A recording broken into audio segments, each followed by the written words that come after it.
श्रीमन्महागणाधिपतये नमः। श्री सरस्वत्यै नमः। श्री कुलदेवतायै नमः। श्री गुरुभ्यो नमः। वक्रतुण्ड महाकाय सूर्यकोटिसमप्रभ निर्विघ्नं कुरु मे देव सर्वकार्येषु सर्वदा। गुरुर्ब्रह्मा गुरुर्विष्णुः गुरुर्देवो महेश्वरः गुरुः साक्षात् परब्रह्म तस्मै श्री गुरवे नमः। मूकं करोति वाचालं पङ्गुं लङ्घयते गिरिं यत्कृपातमहं वन्दे परमानन्दमाधवम्।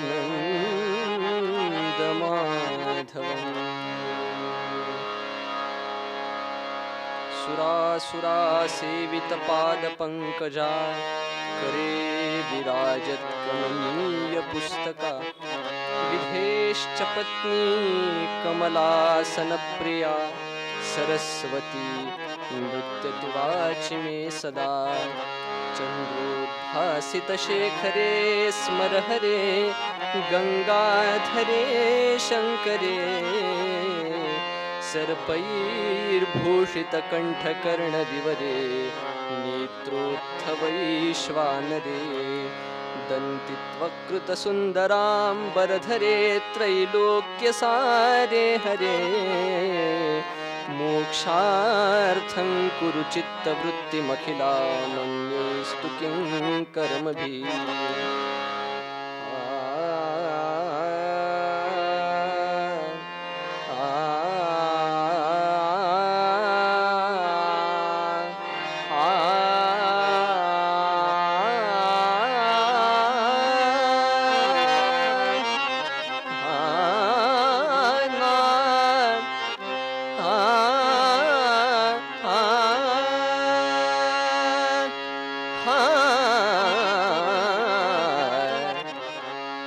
जय जय राम कृष्ण हरि राजा राम।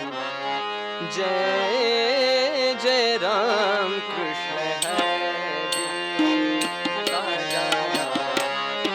जय जय राम कृष्ण हरि राजा राम। जय जय राम कृष्ण हरि। जय जय राम कृष्ण हरि।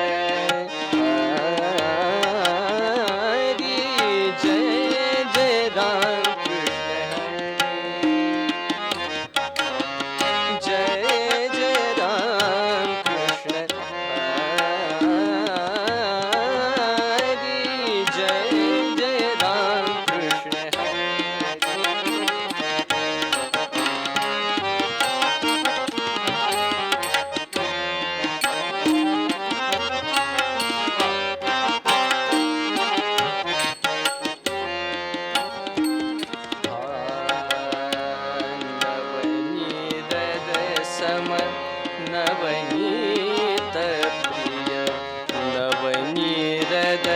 सम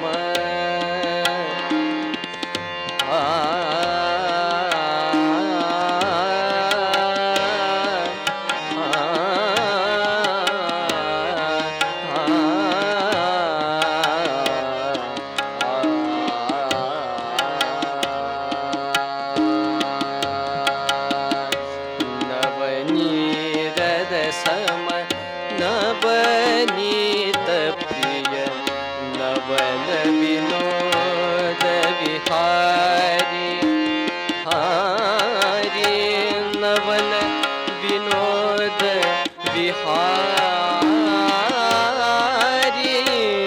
जय जय राम कृष्ण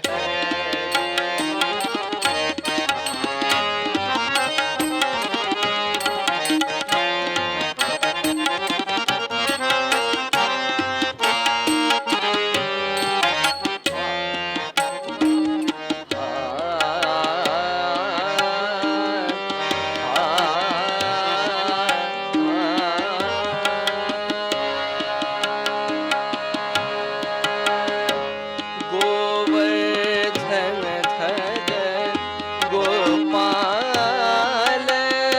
नरत गोकुल संकट हारी हारी गोकुल संकट हारी हारी जय जय राम कृष्ण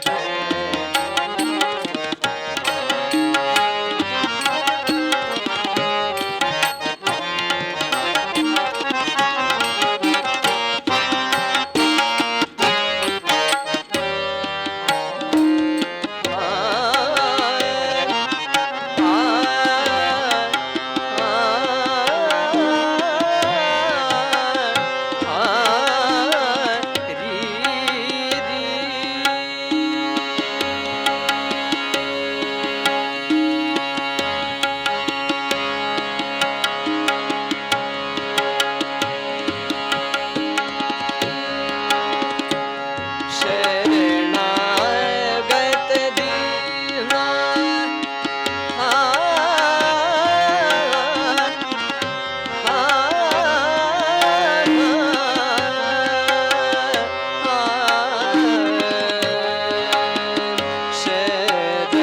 शरणागत दीना चरणी रत करुणा दृष्टि निहारी करुणा दृष्टि निहारी करुणा दृष्टि निहारी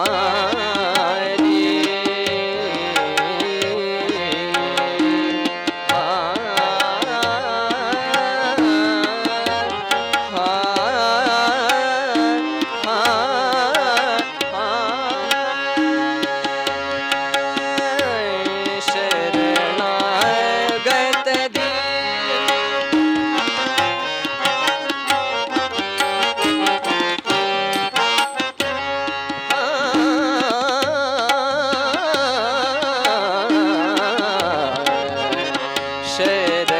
शरणागत दीना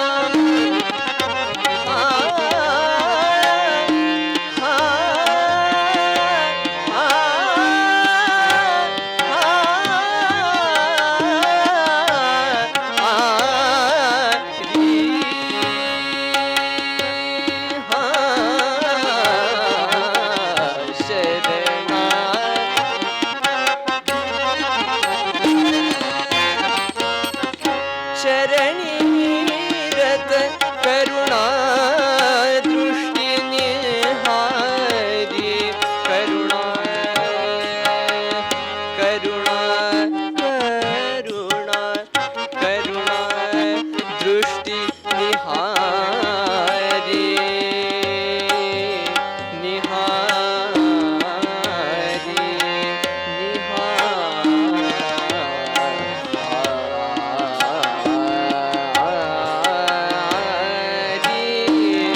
हारी जय जय राम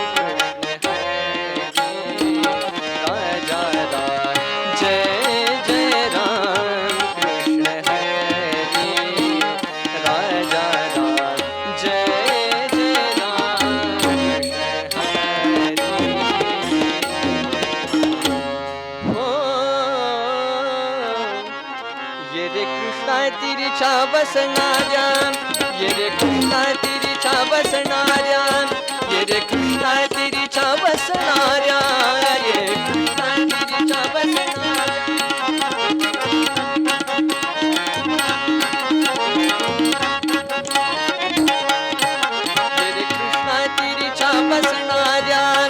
ये रे कृष्णा तिरीच्या बसणाऱ्या, ये कृष्णा तिरीच्या बसणाऱ्या, ये कृष्णा तिरीच्या बसणाऱ्या, ये रे कृष्णा तिरीच्या बसणाऱ्या, कृष्णा तिरीच्या बसणाऱ्या, ये रे औदुंबरी वसणाऱ्या, ये रे औदुंबरी, ये रे औदुंबरी, ये रे औदुंबरी वसणाऱ्या, ये रे औदुंबरी वसणाऱ्या, ये कृष्णा तिरीच्या बसणाऱ्या, ये कृष्णा तिरीच्या.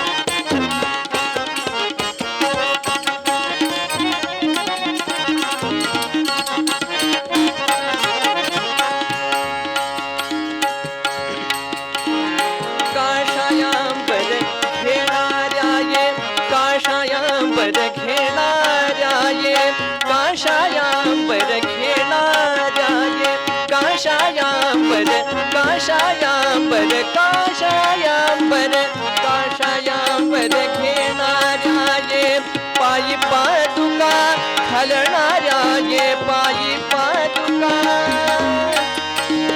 पायी पादुका घालणाऱ्या, ये भस्मोद्धूलन करणाऱ्या, ये भस्मोद्धूलन, भस्मोद्धूलन, भस्मोद्धूलन करणाऱ्या, ये दंडक मंडलू घेणाऱ्या, ये दंडक मंडलू घेणाऱ्या, ये दंडक मंडलू,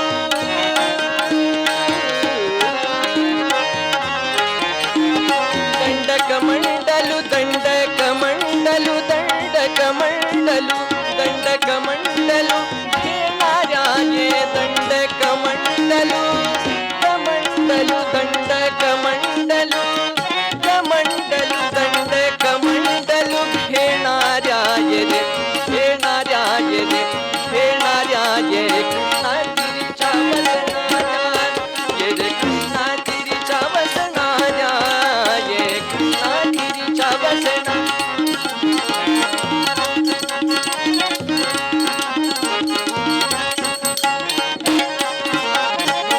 स्वभक्त संगे असणाऱ्या, ये भक्ताभिप्सित करणाऱ्या, स्मरता दर्शन देणाऱ्या,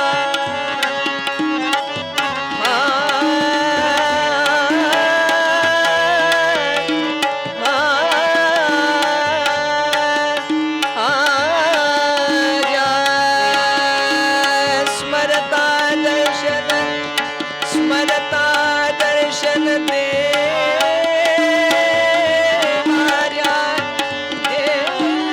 देणाऱ्या, देणाऱ्या,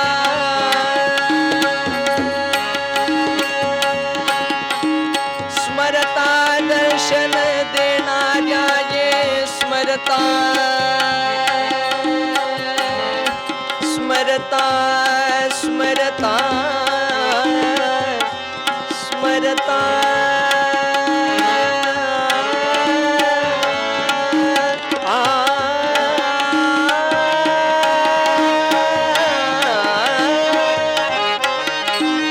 स्मरता, स्मरता, स्मरता, स्मरता,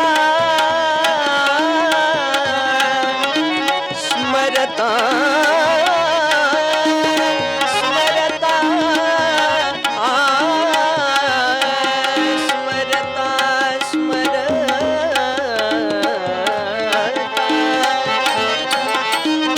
स्मरता दर्शन देणाऱ्या, वासुदेवाच्या, वासुदेवाच्या कैवाऱ्या, वासुदेवाच्या कैवाऱ्या, वासुदेवाच्या कैवाऱ्या, ये कैवाऱ्या,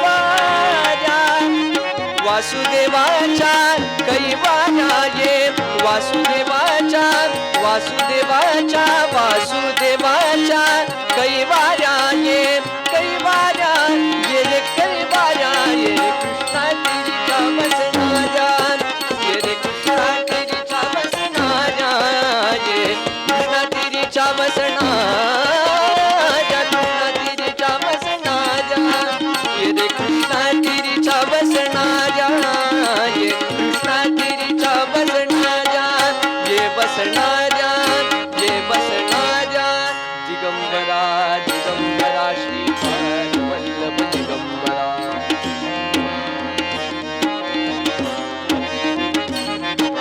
दिगंबरा दिगंबरा श्रीपाद वल्लभ दिगंबरा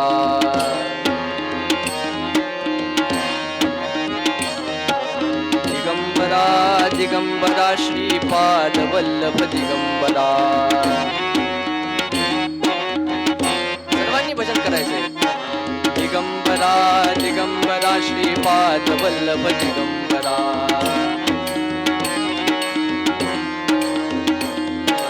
दिगंबरा दिगंबरा श्रीपाद वल्लभ दिगंबरा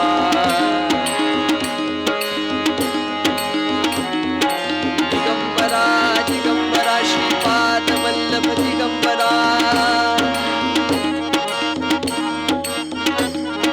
दिगंबरा दिगंबरा श्रीपाद वल्लभ दिगंबरा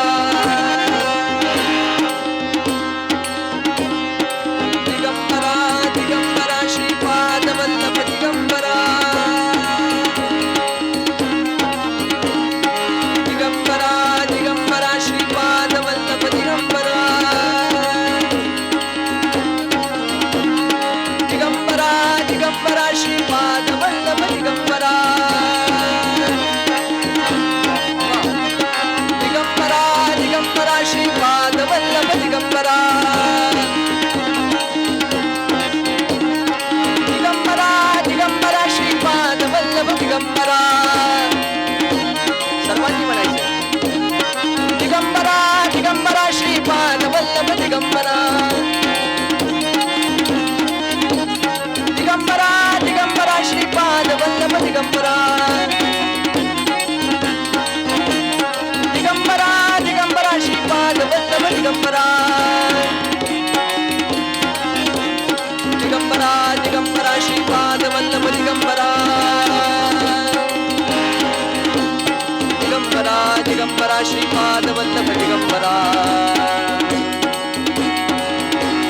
दिगंबरा दिगंबरा श्रीपाद वल्लभ दिगंबरा दिगंबरा दिगंबरा श्रीपाद वल्लभ दिगंबरा दिगंबरा दिगंबरा श्रीपाद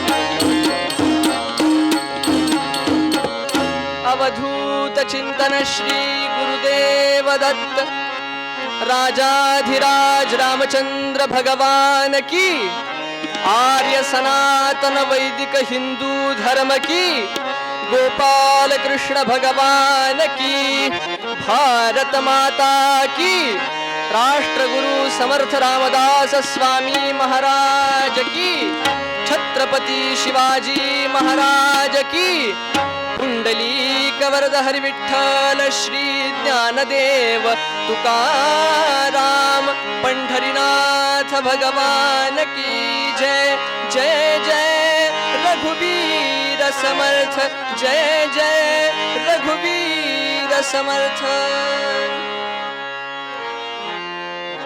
आज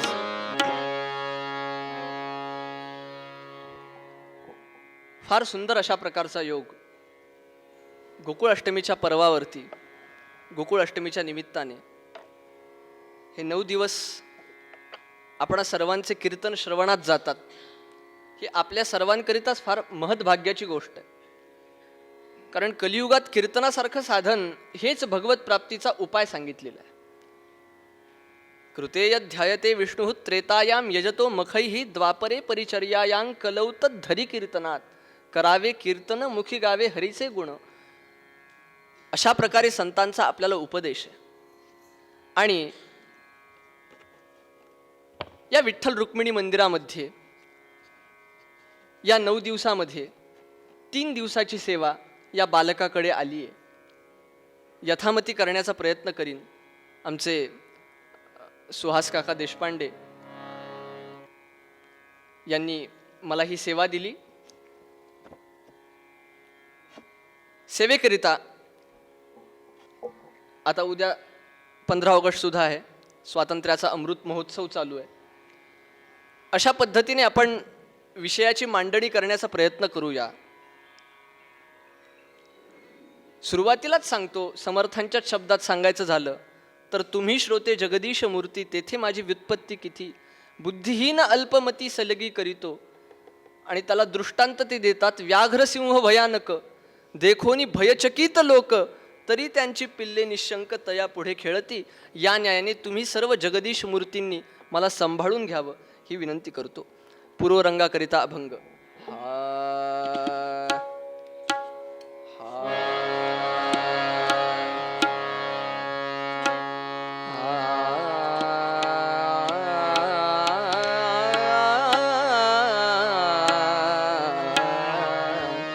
सद्गुरु वाचोनी सापडे ना सोये, सद्गुरु वाचोनी सापडे ना सोये, सद्गुरु वाचोनी सापडे ना सोये.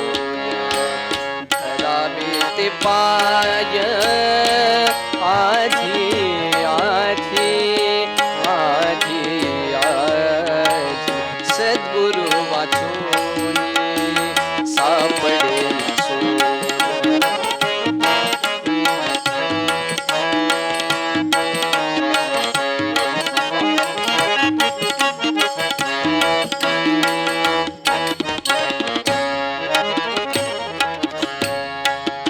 लोह परिसाची नसाहे उपमा, लोह परिसाची नसाहे उपमा, सद्गुरु महिमा अगाधची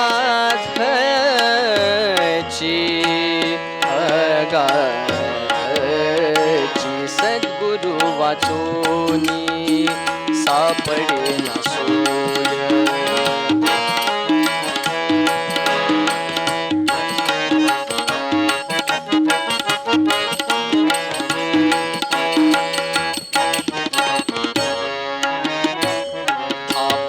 सारिखे करीते तात्काळ, आपणा सारिखे करीती तात्काळ.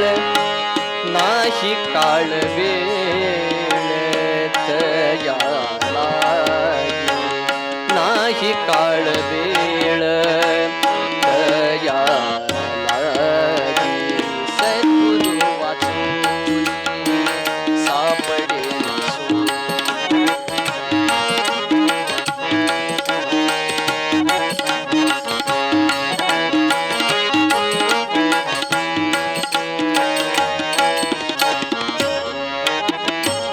तुका म्हणे कैसे आंधळे हे जन,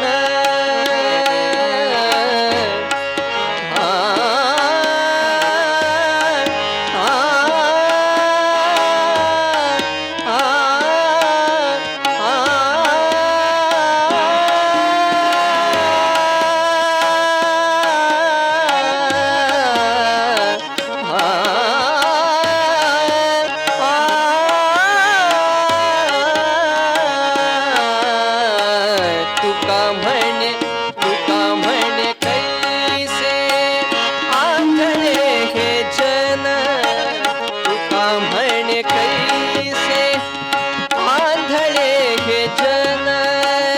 गेले विसरून, गेले विसरून खऱ्या देवा. सद्गुरु वाचोनी सापडे ना सोये, सद्गुरु वाचोनी सापडे ना सोये, सद्गुरु वाचोनी सापडे ना सोये. पंढरीनाथ भगवान की. प्रस्तुत सेवेकरिता घेतलेला हा अभंग श्रेष्ठ, संत शिरोमणी, संतांचे मुकुटमणी असलेल्या जगद्गुरु तुकोबारायांचा आहे. जगद्गुरु तुकोबारायांचा अधिकार आपण सर्वांना ठाऊकच आहे. स्वात्मानुभव पाहता,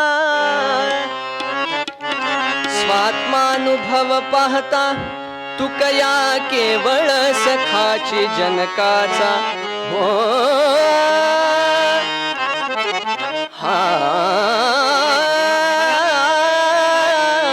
स्वात्मानुभव पाहता, तुकया केवळ सखाचे जनकाचा वैराग्ये डोलविला, वैराग्ये डोलविला, माथा जेणे मुनींद्र सनकाचा.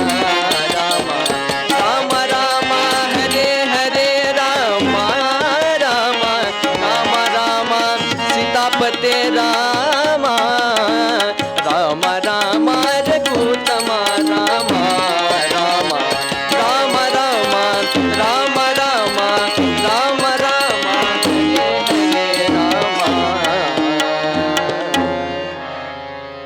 वैराग्य शिरोमणी असलेले जगद्गुरु तुकोबाराय, ज्यांनी सद्गुरु भक्तीच्या बळावरती सद्गुरूंचा दृष्टांत त्यांना झाला आणि तातडीने परमार्थाला लागले आणि परमार्थही एवढा तीव्र केला की 15 दिवसांत माझी झाला साक्षात्कार, विठोबा भेटला निराकार, अशा पद्धतीचा त्यांचा अधिकार. असे ते जगद्गुरु तुकोबाराय आपल्याला उपदेश करताना म्हणतात, सद्गुरु वाचून सापडे ना सोय, धरावे ते पाय आधी आधी. ते म्हणतात सद्गुरूंशिवाय सोय सापडत. आता सोय म्हणजे काय? समजा मला इथे कीर्तनाला बोलवलं, मग मी बघेन ना राहायची व्यवस्था काय, खायची व्यवस्था काय, जेवणाची व्यवस्था काय, जाण्याची व्यवस्था काय, कशा पद्धतीने गेलं पाहिजे, कशाने गेलं पाहिजे, ही जी सगळी व्यवस्था आहे ना त्याला सोय म्हणतात.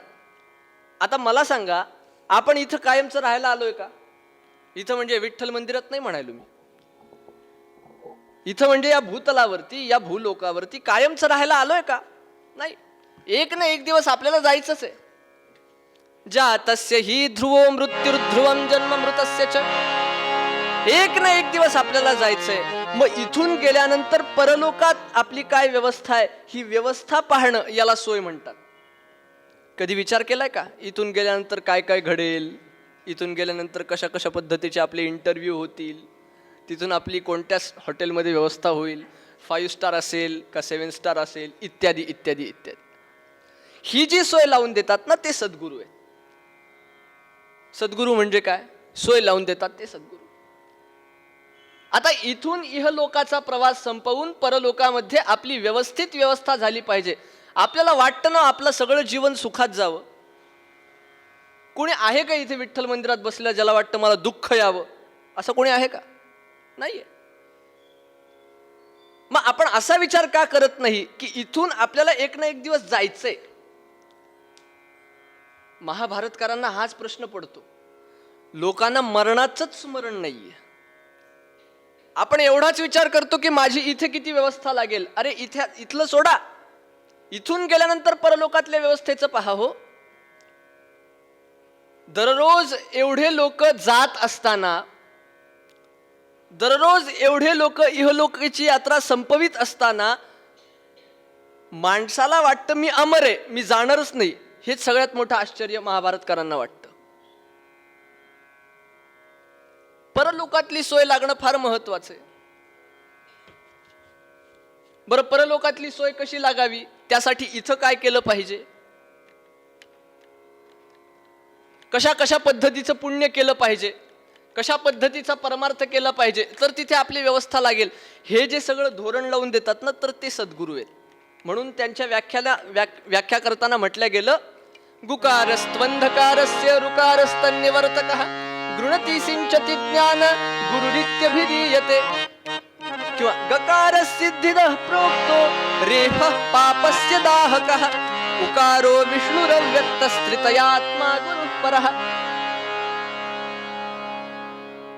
गु या शब्दाचा अर्थ होतो अंधकार आणि रू या शब्दाचा अर्थ होतो त्या अंधकाराचा, त्या तमाचा नाश करणारा. ज्ञानाचं सिंचन करून अज्ञानाचा नाश करणारा असा तो गुरु. अज्ञानतिमिरांधस्य ज्ञानांजनशलाकया चक्षुरुन्मीलितं येन तस्मै श्री गुरवे नमः.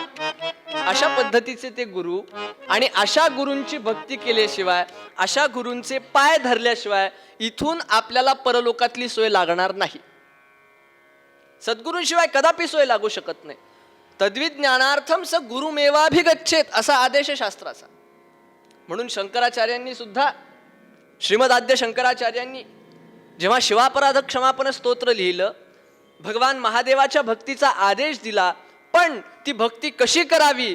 किंवानेन धनेन वाजिकरिभिः प्राप्तेन राज्येन किंवा पुत्रकलत्र मित्र पशुभिर्देहेन गेहेन किं ज्ञात्वै तत्क्षणभङ्गुरं सपदिरे त्याज्यं मनो दूरतः स्वात्मार्थं गुरुवाक्यतो भज भज श्री पार्वती वल्लभम्. स्वात्मार्थं गुरुवाक्यतो भज भज श्री पार्वती वल्लभम्. किमर्थम स्वात्मार्थम? गुरुवाक्यतः, गुरूंच्या वाक्यानुसार, गुरूंनी ज्या पद्धतीने आपल्याला सांगितलं त्या पद्धतीने भक्ती केली तर परलोकातली सोय लागते. समर्थांनी सुद्धा दासबोधामध्ये फार सुंदर वर्णन केलं. सद्गुरूंशिवाय मुक्ती नाही. करुणी नाना सायास केला 14 विद्यांचा अभ्यास. वृद्धी सिद्धी सावकाश बोळल्या जरी तरी सद्गुरु कृपे विरहित सर्वथा न घडे स्वहित.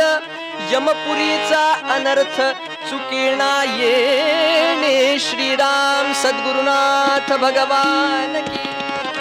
म्हणून देवांना सुद्धा गुरुदास्य चुकलं नाही बरं का. देवांनी सुद्धा गुरूंचंच दास्य केलं. मागा झाले थोर थोर संत महंत मुनीश्वर तयांसी ज्ञानाज्ञान विचार सद्गुरूचे. सद्गुरूंनीच त्यांना ज्ञानाज्ञानाचा विचार दिला. देवांना सुद्धा ते गुरुदास्य चुकलं नाही. अशा पद्धतीने ते गुरुदास्य करावं लागतं. धरावे ते पाय आधी आधी. तुकोबरा काय म्हणतात? सद्गुरूंचे पाय धरायचे तर परलोकातली सोय लागेल. का पाय धरायचे? कशाकरिता त्यांचं दास्य करायचं? ज्ञानोबा यांनी ज्ञानेश्वरीमध्ये फार सुंदर ओवी लिहिली. ते म्हणतात, तरी तनु मनु जीवे चरणासी लागावे आणि अगरवता करावे दास्य सकळ. गुरूंचं दास्य कसं करावं? तनु म्हणजे तनाने, मनु म्हणजे मनाने, आणि जीवाने, जीवाभावाने. तरी तनु मनु जीवे चरणासी लागावे आणि अगरवता करावी. ही गोष्ट तर फार मुख्य आहे महाराज. आपल्या ठिकाणी गर्व नसावा. बाकी सगळं परमार्थात करतो माणूस, पण एक गर्व जर शिरला ना तर केलेलं सगळं निघून जातं. ते काही राहत नाही. अगरवता करावी ही गोष्ट फार महत्वाची आहे. माऊली ज्या श्लोकावर विवेचन करताना ही ओवी सांगतात, तद्विधी प्रणिपातेन परिप्रश्नेन सेवया उपदेक्षन्ति ते ज्ञानम ज्ञानिनस्तत्वदर्शिनः. तद्विधी प्रणिपातेन परिप्रश्नेन सेवया उपदेक्षन्ति ते ज्ञानम ज्ञानिनस्तत्वदर्शिनः. गुरूंचं दास्य कसं करावं, गुरूंचे पाय कसे धरावे याची एक सिस्टीम आहे, पद्धती आहे. आधी गुरूंच्या जवळ जावं, त्यांना जिज्ञासा करावी. जिज्ञासा सुद्धा कशी असावी? मी कोण आहे, मला कुठे जायचंय, मी कशाकरिता आलोय, अशा पद्धतीची जिज्ञासा. या जिज्ञासेला फार महत्व आहे. जिज्ञासेशिवाय परमार्थात काहीही साध्य होत नाही. प्रश्न पडण्याला आपल्याला अध्यात्मशास्त्रात महत्व आहे. प्रश्न पडण्याला आपल्या अध्यात्मशास्त्रात महत्व आहे. म्हणून श्रीमद भगवद्गीतेचा पहिला अध्याय हा अर्जुन विषाद योग आहे. त्यात अर्जुनाने सगळं आपलं दुःख मांडलं. पहिल्या अध्यायात कृष्णाने गीता सांगायला सुरुवात केली नाही. मग गीता सांगायला सुरुवात कधी केली? जेव्हा अर्जुन म्हणतो शिष्यस्तेहम शादिमान त्वाम प्रपन्नम. शिष्य हा ते अहम, मी तुझा शिष्य झालोय आणि आता मला तू ज्ञान सांग, ज्ञान दे. तेव्हापासून मग भगवंतांनी अर्जुनाला ज्ञान सांगायला सुरुवात केली. जिज्ञासेला महत्व. कीर्तन परंपरेमध्ये सुद्धा जिज्ञासेला फार महत्व आहे. आपल्या संगीताच्या परंपरेमध्ये सुद्धा दास्याला, सेवेला, जिज्ञासेला महत्व आहे. त्याच्याशिवाय ज्ञान भेटत नाही. आणि म्हणून देवांनी सुद्धा गुरूंचं दास्य केलं. कसं केलं? सद्गुरूंच्या जवळ जावं, त्यांची सेवा करावी, त्यांचं दास्य करावं. त्यांना जिज्ञासा करावी आणि मग ते ज्ञान प्राप्त करून घ्यावं आणि मग परलोकाचा मार्ग मोकळा करावा. अर्थात देवांनी हे आपल्या सोयीसाठी केलं बरं का. यद्यदाचरती श्रेष्ठस्तत्त देवे तरोजनः सयत प्रमाणं कुरुते लोकस्तदनुवर्तते, किंवा येथ वडील जे जे करीती तया नाम धर्म ठेविती तेची येर अनुष्ठिती सामान्य सकळ. आपण गुरूंचं दास्य करावं, आपण गुरूंच्या जवळ जावं, आपण गुरुजींना प्रश्न विचारावेत आणि आपण ज्ञान प्राप्त करून घ्यावं, याच्याकरिता देवांनी घालून दिलेला तो आदर्श आहे. अशा पद्धतीने ते गुरुदास्य केलं पाहिजे. गुरुदास्याशिवाय या इहलोकातून मुक्ती नाही, आणि इथून जर मुक्त झालं नाही तर भविष्यात आपलं काही खरं नाही. पण मन एवढं हावरट आहे ना, एवढं चंचल आहे ना, की ते गुरुभक्तीत रमतच नाही. तुकडोजी महाराजांनी फार सुंदर कविता लिहिली. ते मन गुरुभक्तीत रमत नाही म्हणले, मग कुठं रमतं? हावऱ्या मना ऐकेना मज गुरुभक्ती करू देईना. मग मन कुठे रमतं? ती बघरे मोठी माडी, ती बघरे मोठी माडी नेसाया जरीची साडी. इकडची मंडळी, ती बघरे मोठी माडी नेसाया जरीची साडी, हातात रुपेरी काठी अन नौकर चाकर पाठी. अरे ते जागीच राहिले बघना, हावऱ्या मना ऐकेना. मग शेवटची वेळ येते, सगळा वेळ निघून जातो, मग काही राहत नाही हातात. मग शेवटची वेळ येते कोणती? बांबूची चौकट करुनी, बांबूची चौकट करुनी निजविले तयाला वरुनी, बांधिले जबर दोरीनी का तहा परत न येवो म्हणून. कसले रे काका नाना हावऱ्या मना ऐकेना. यांनी काही साध्य होणार नाही हो. सांगितलं ना, किम वानेन धनेन वाजिकरिभिः प्राप्तेन राज्येन किम. या संसारात काय? या संसारात खरं सुख नाहीये. आपल्याला वाटतं हे सुख, सुख नाहीये. हा सुखाचा भास आहे, हा सुखाचा भास आहे. खरं सुख तर एका परमार्थामध्येच आहे. प्रत्येक मनुष्याला वाटतं की माझ्या पदरी दुःख नसावं, माझ्या पदरी सुख असावं, पण ते सुख असतं आत आणि शोध चाललाय बाहेर. अहम ब्रह्मास्मी, तत्वमसी हे उपदेश सच्चिदानंद स्वरूप आहेत, पण ते सुख आपण आत सापडत नाही. दिवसभर इकडे तिकडे पळतो, जीवनभर कष्ट करतो, आयुष्यभर काम करतो, पण ते सुख काही हाती लागत नाही. ते सुख हितच आहे. हावऱ्या मना ऐकेना मज गुरुभक्ती करू देईना. त्या मनाला सांगायचं, मनाला रागवून गुरुभक्तीच्या मार्गाला लावायचं. त्याच्याशिवाय चालत नाही हे सगळं. गुरुभक्ती करणं अत्यंत आवश्यक आहे. बरं, त्यातही गंमत अशी आहे, परमार्थामध्ये एक एक एक एक एक एक गोष्टी अशा सांगितलेल्या आहेत. मी तर म्हणतो परमार्थातच अडकावं, भले अडकलं तरी चालेल, काय हरकत नाही. आता आधीच तर हे मन गुरुभक्तीत रमत नाही, आणि त्यातले त्यात गुरु आश्रय, संतांचा आश्रय दुर्लभ करून ठेवलाय. श्रीमद आद्य शंकराचार्यांनी जीवनामध्ये 3 गोष्टी दुर्लभ सांगितल्या. दुर्लभं त्रयमेवैतद्देवानुग्रह हेतुकं मनुष्यत्वं मुमुक्षुत्वं महापुरुष संश्रयः. 3 गोष्टी दुर्लभ. पहिलं मनुष्यत्व, दुसरं मुमुक्षुत्व, आणि तिसरा महापुरुषांचा आश्रय, संतांचा आश्रय, सद्गुरूंचा आश्रय. सहजासहजी काहीच भेटत नाही. बरं, आपल्याला सहजासहजी भेटलाय काय? मनुष्य जन्म. पण मनुष्य जन्मात माणसाचं मन गुरुभक्तीत रमत नाही, हरिभक्तीत रमत नाही. पण एक गोष्ट सांगतो, हा मनुष्य जन्म मिळालाय म्हणून भक्ती करायची, याचे प्रमुख 3 कारण आहेत. प्रमुख 3 कारण कोणते कोणते? एक तर मनुष्य जन्म दुर्लभ आहे. पहिलं कारण काय? मनुष्य जन्म दुर्लभ आहे, सहजासहजी भेटत नाही. केव्हा भेटतो? पाप पुण्य समता घडे तरीच हा नरदेहो जोडे,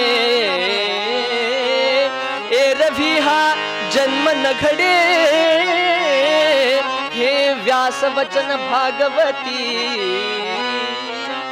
जेव्हा पाप आणि पुण्य समान घडतं तेव्हा हा नरदेह मिळतो. थोडं जरी पुण्य जास्त झालं, ब्रह्मादिक लोक मिळतात, इंद्रादी लोक मिळतात, स्वर्गादी लोक मिळतात. थोडं जरी पाप जास्त झालं, नरकादी लोक भेटतात. पण पाप पुण्य जेव्हा समान घडेल तेव्हा हा नरजन्म मिळतो. नरजन्म हा अत्यंत दुर्लभ आहे. पुन्हा मिळेल का नाही याची शाश्वती नाही. याला मुद्दल म्हटलंय. मुद्दल. जन्मा येऊनी काय केले तुवा मुद्दल गमाविले. दुसरी गोष्ट, दुसरं कारण, माणसाच्या जन्मात येऊन भक्ती का करावी? दुसरं कारण असं, मनुष्याच्या जन्मात येऊन परमार्थ केला नाही, मनुष्याच्या जन्मात येऊन अध्यात्म मार्ग स्वीकारला नाही, मनुष्य जन्मामध्ये येऊन गुरूंची हरीची भक्ती केली नाही, तर तेच भयानक पाप आहे. भक्ती नाही करणारा माणूस महापापी. नव्हे नव्हे आत्महत्येचं पातक सांगितलंय त्याला. निळोबाराय म्हणतात, निळा म्हणे पाप मुख्यतेची साचे, नावडे देवाचे नाममुखी. ज्याला मुखामध्ये देवाचं नाव आवडत नाही तो महापापी. नावडे ज्या नाम तोचे आत्महत्यारा, असं जगद्गुरु तुकाराम महाराज सांगतात. संत एकनाथ महाराजांची उवी सांगतो, ती सगळा अर्थ स्पष्ट करून जाते. ते काय म्हणतात? पावोनी नरशरीर जो नुतरेच संसार पार, तोच आत्महत्यारा नर सत्य साचार. उद्धवा, या मनुष्य जन्मामध्ये येऊन जो संसाराला पार करत नाही तोच आत्महत्यारा नर आहे. बरं, आत्महत्येचं फळ काय सांगितलंय? कोटी गोहत्या ब्रह्महत्येसी, प्रायश्चित्त आहे शास्त्रार्थीसी, परी आत्महत्या घडे ज्यासी त्यासी प्रायश्चित्त असे ना. म्हणून आपल्या शास्त्रात सुद्धा सांगितलंय, ज्याने आत्महत्या केली त्याचे विधिविधान नाहीयेत काही. आत्महत्या हे भयानक मोठं पातक आहे. जो नाम घेत नाही, जो कीर्तनाला येऊन बसत नाही, जो कीर्तन व्यवस्थित ऐकत नाही, तो आत्महत्यारा. इथल्या लोकांबद्दल नाही म्हणत, हे फार श्रद्धेने कीर्तन ऐकायला बसलेले आहेत. दुसरं कारण असं की मनुष्य जन्म मिळालाय म्हणूनच भगवत भक्ती करायची, हे दुसरं कारण. पहिलं कारण दुर्लभ आहे, दुसरं कारण मनुष्य जन्म मिळालाय म्हणूनच भक्ती करायची, अन्यथा पापी होईल माणूस. हरिविण जन्म तो नरकची पै जाणा, यमाचा पाहुणा प्राणी होय, हरिपाठामध्ये ज्ञानोबाराय सांगतात. आणि तिसरं कारण, जी सुलभता, जो सोपेपणा मनुष्य जन्मामध्ये भक्ती करण्याकरिता आहे, तो सोपेपणा इतर योनींमध्ये नाही. आपण पहा, किड्या मुंग्यांना नामस्मरण करताना पाहिलं आपण. ते गजेंद्रासारखे, त्याच्यानंतर माऊलींनी ज्या रेड्यावरती कृपा केली त्या ज्ञान्या रेड्यासारखे, हे दुर्लभ असतात. प्राग्जन्मन्यनुशिक्षितम, आधीच्या जन्माचं काही पूर्व सुकृत घेऊन आलेलं असतात पदरी, त्याच्यामुळे ते तरुण जातात. पण इतर श्वापद, इतर प्राणी भक्ती करू शकत नाहीत.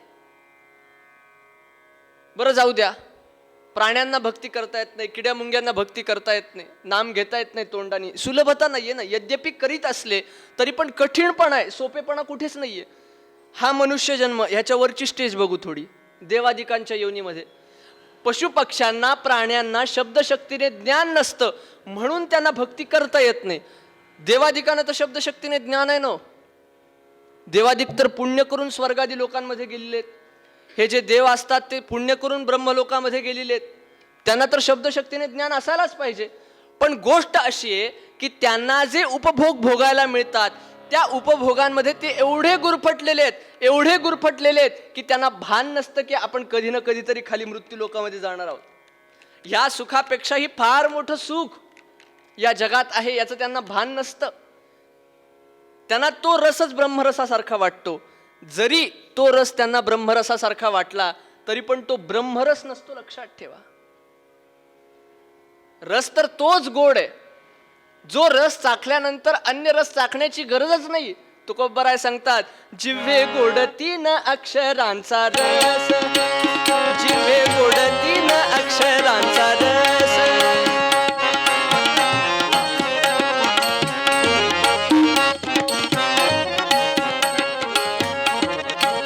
जिव्हे गोडती न अक्षरांचा रस, अमृत तयास फिके पुढे.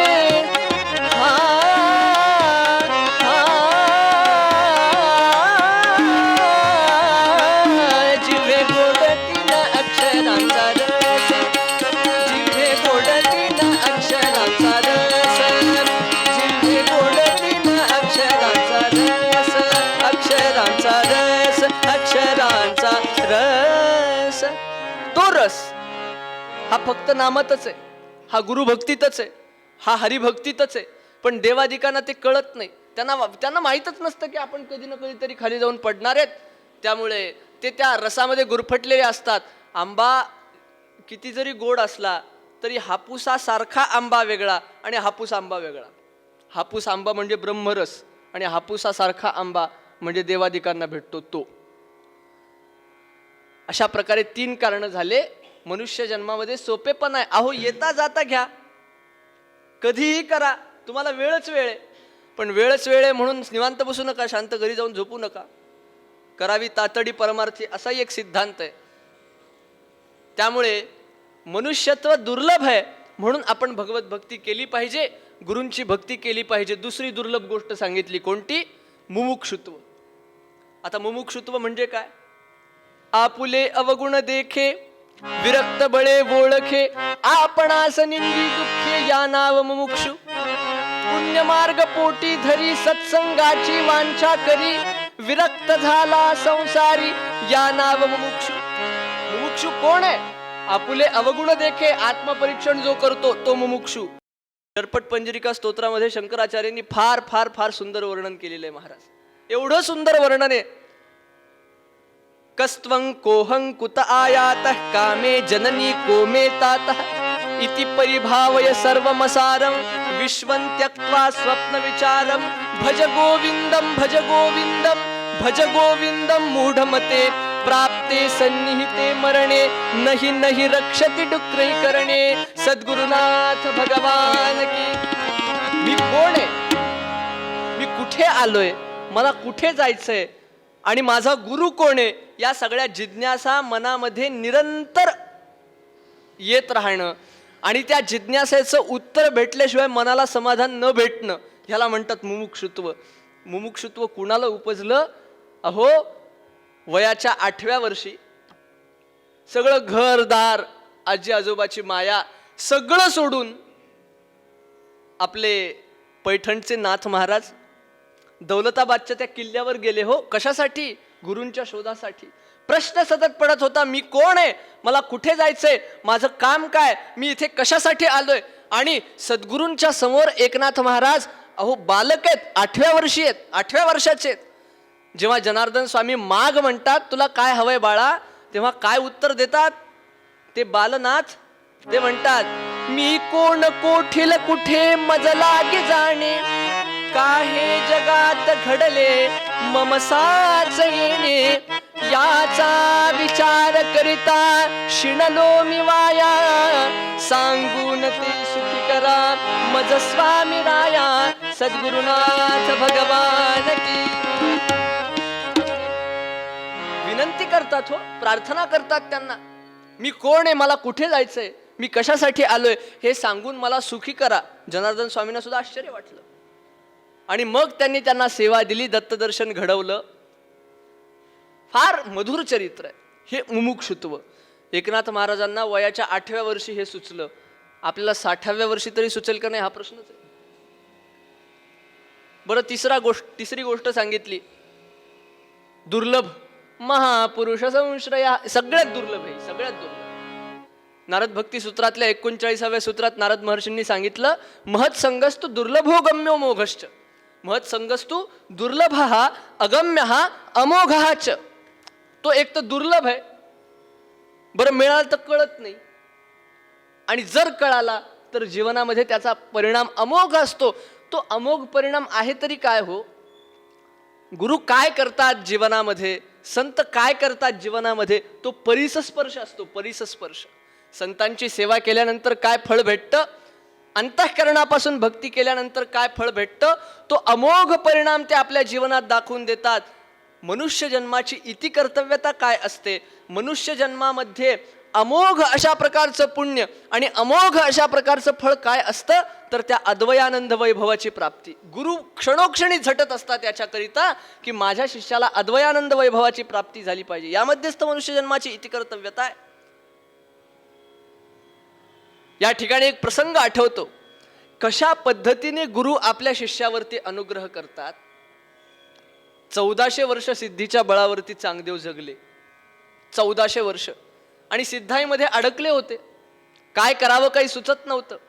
जनकल्याण करत होते सिद्धीच्या बळावरती, पण अडकणं हा जो काही प्रकार असतो ना, एकनाथ महाराजांनी सांगितलं, ऐकोनी सिद्धीच्या कथा उल्हासू जरी माने चित्ता, तरी माझी प्राप्तीसी तत्वता सिद्धी सर्वथा बाधक. फार भयानक असतं बरं का ते. सिद्धी दिसतात, आकर्षण वाटतं, अरे वा नदीवरून चालता येतं, अरे वा, हातातून भस्म काढता येतं, पैसेही काढता येतात. वाटतं ना, कुणालाही आकर्षण वाटतं. मी जर सांगितलं आता मी सगळ्यांना हातात आपोआप 500-500 रुपयाच्या नोटा येण्याची सिद्धी देतो, कोण नाही माझ्याजवळ येणार सांगा. आकर्षण सर्वांना वाटतं, पण माझी ये प्राप्तीसी तत्वता सिद्धी सर्वथा बाधक. सिद्धी असणं वाईट नाही, पण त्यात अडकणं वाईट आहे. चांगदेव सिद्धाईमध्ये थोडेसे गुरफटलेले होते. सिद्धाईच्याच मांडीवर फारच रमू लागले, खेळू लागले. काय करावं, 1400 वर्ष झाले. कुठून तरी त्यांना कळलं, ज्ञानराज माझी योग्यांची माऊली. अशा अधिकाराचे आळंदी क्षेत्री फार मोठे सिद्ध पुरुष राहतात. त्यांचं नाव ज्ञानेश्वर महाराज. कुठेतरी अंतःकरणातून वाटलं की यांना आपण शरण गेलं पाहिजे. पत्र लिहायचं ठरवलं. पत्र लिहायचं. कसं जावं गुरूंकडे. थोडा अहंभाव, थोडी सिद्धाईमध्ये अडकण्याची प्रक्रिया, पण कुठेतरी मुमुक्षुत्व जागृत होतं. पत्र लिहायला घेतलं. बरं, नमस्कार लिहावा तर लहान लेकरू आहे, आशीर्वाद लिहावा अधिकारी आहेत. आत्तापर्यंत त्यांचं ते दिव्य चरित्र ऐकलं. सद्गुरूंचं, संतांचं चरित्र सुद्धा कसं असतं. चांगदेवांनी फक्त त्या पांथस्थाकडून माऊलींचं नाव ऐकलं, त्यांचे जीवन प्रसंग ऐकले, त्यांचं चरित्र ऐकलं, आणि चरित्र श्रवण मात्राने त्यांच्या अंतःकरणामध्ये कुतूहल निर्माण झालं. हे संतांचं चरित्र असतं. वेड लावतं ते जीवाला. पत्र लिहावं, काय लिहावं काही सुचत नाही. कोरस पत्र पाठवलं. सद्गुरूंकडे जाताना कोरं होऊन जावं. चांगदेवांनी पत्र पाठवलं. शिष्य घेऊन गेले आणि शिष्यांकडून माऊलींना ते पत्र भेटलं. सगळे भावंड एकत्रच बसले होते. मुक्ताबाई सहज म्हटली, हा चांगदेवांचं पत्र आलं दिसतंय. एवढे 1400 वर्ष जगले, एवढ्या सिद्धी मिळवल्या, आणखी कोरेच्या कोरेच. पण निवृत्तीनाथ मात्र फार गंभीर. चिदानंद रूप शिवोहम शिवोहम. क्षणोक्षणी त्यांच्या अंतःकरणामध्ये ते शिवत्व जाणवत होतं. त्यांच्या जीवनामध्ये ते शिवत्व जाणवत होतं. ते म्हणाले, अरे ज्ञानदेवा, हा चांगदेव सिद्ध्याईमध्ये अडकलाय, त्याला सुटण्याचा मार्ग सांग थोडा. अद्वयानंद वैभवाची प्राप्ती करवून देण्याचा प्रयत्न कर. आणि त्या छोट्याशा कागदावरती माऊलींनी सरसर सरसर लेखणी चालवायला सुरुवात केली.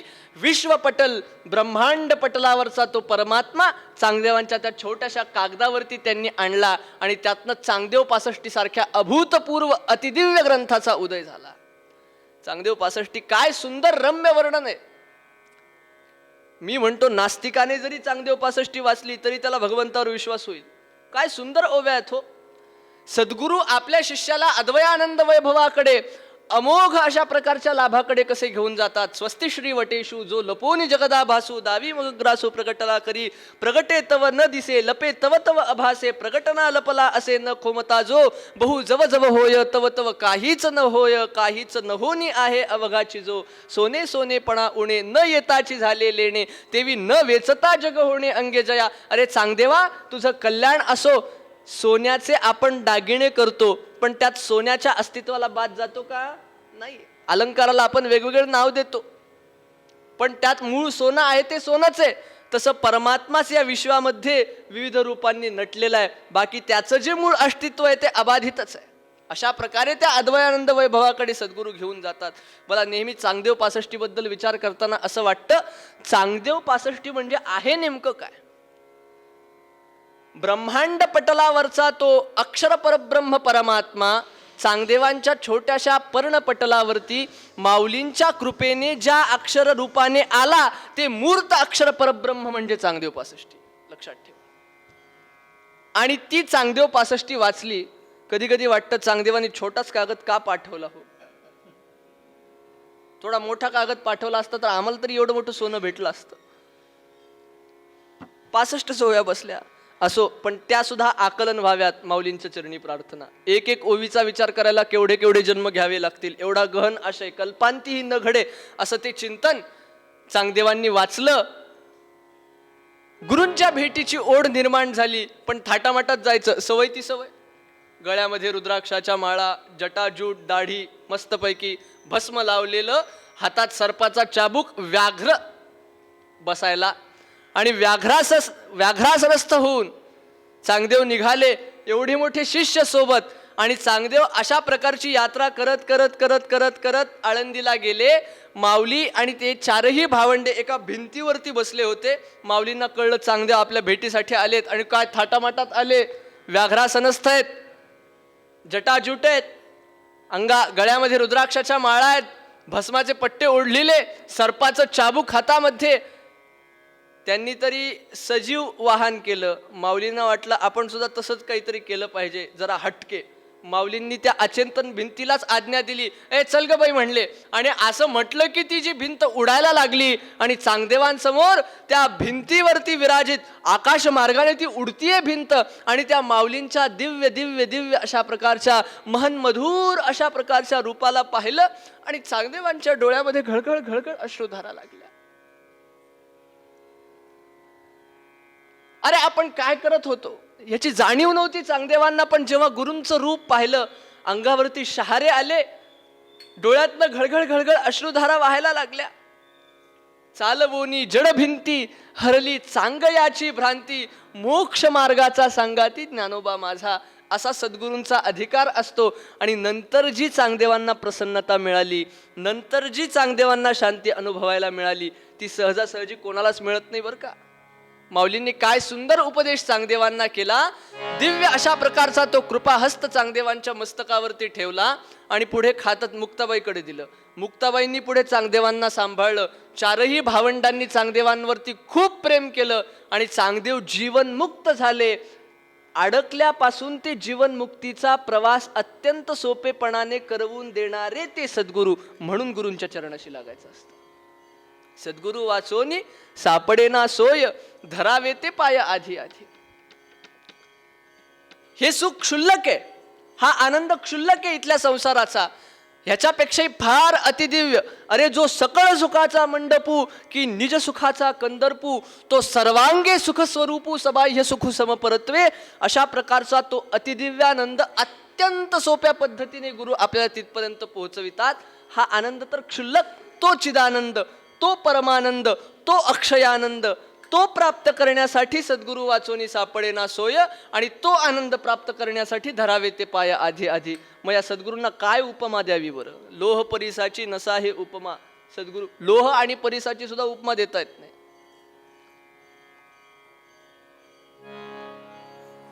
लोह परिसाची सुद्धा उपमा सद्गुरूंना बसत नाही. अहो सद्गुरू आपलं परिशत्व शिष्याला देऊन टाकतात ना. परीस असा, परीस माहिती ना तुम्हाला, वेगळं सांगायची काय गरज आहे.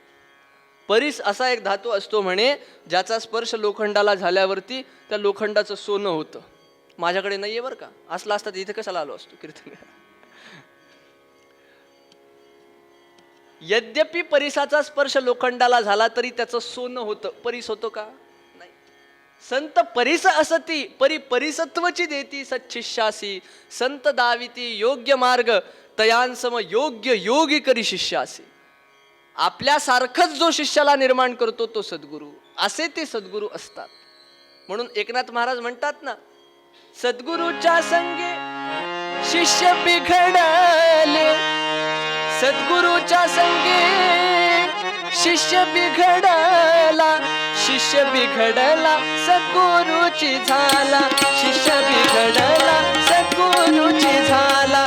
आम्ही बिघडलो तुम्ही बिघडा.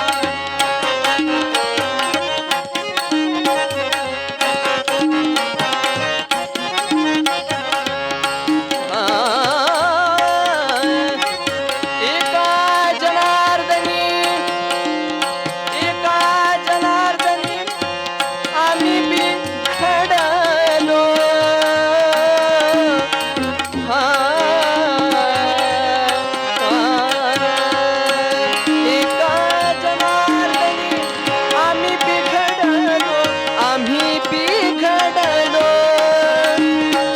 बिघडलो पण ब्रह्म झालो, आम्ही बिघडलो तुम्ही बिघडाल, तुम्ही बिघडाल, तुम्ही बिघडाल.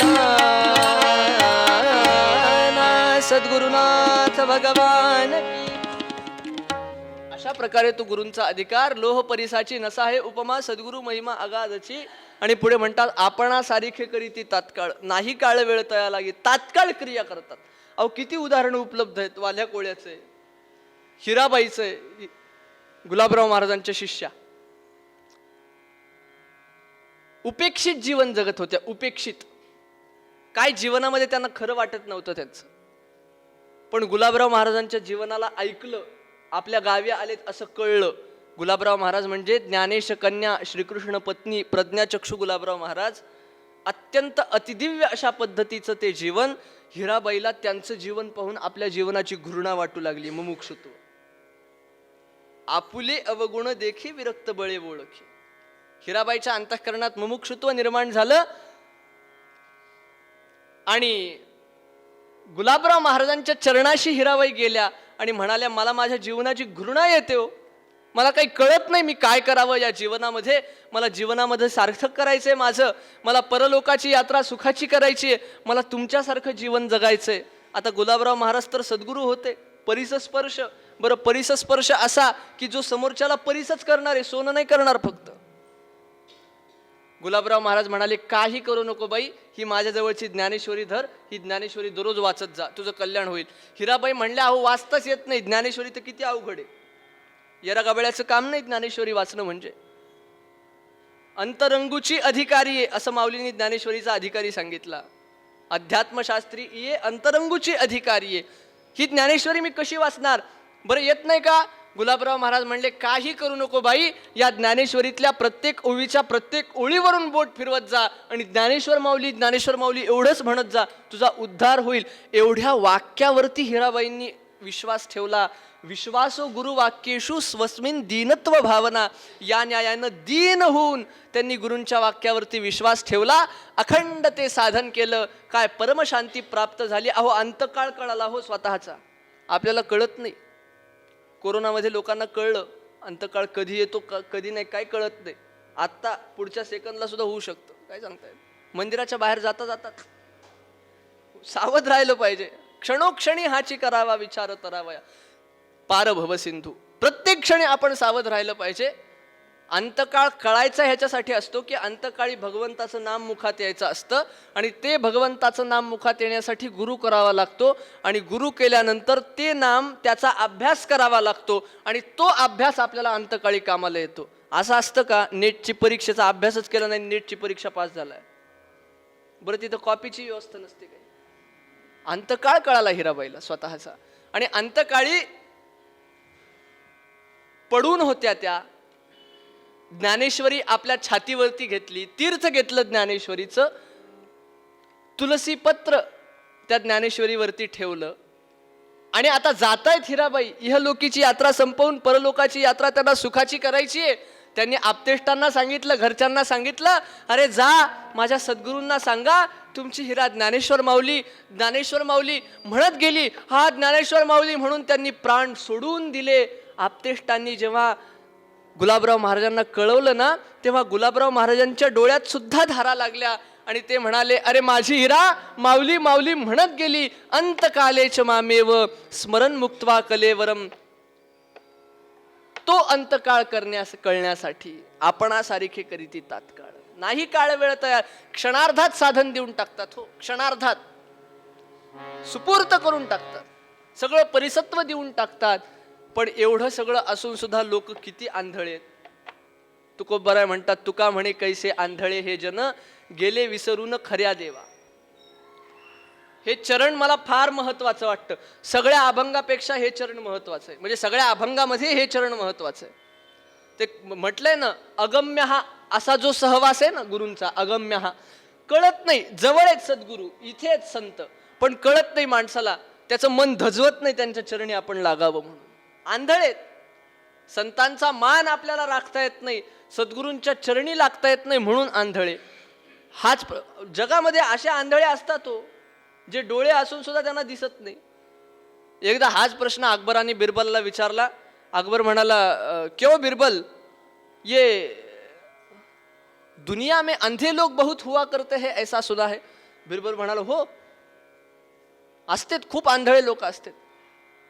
अच्छा ठीक है, अपनी नगरी के बारे में बताओ, अपनी नगरी में कितने अंधे हैं और कितने देखने वाले हैं.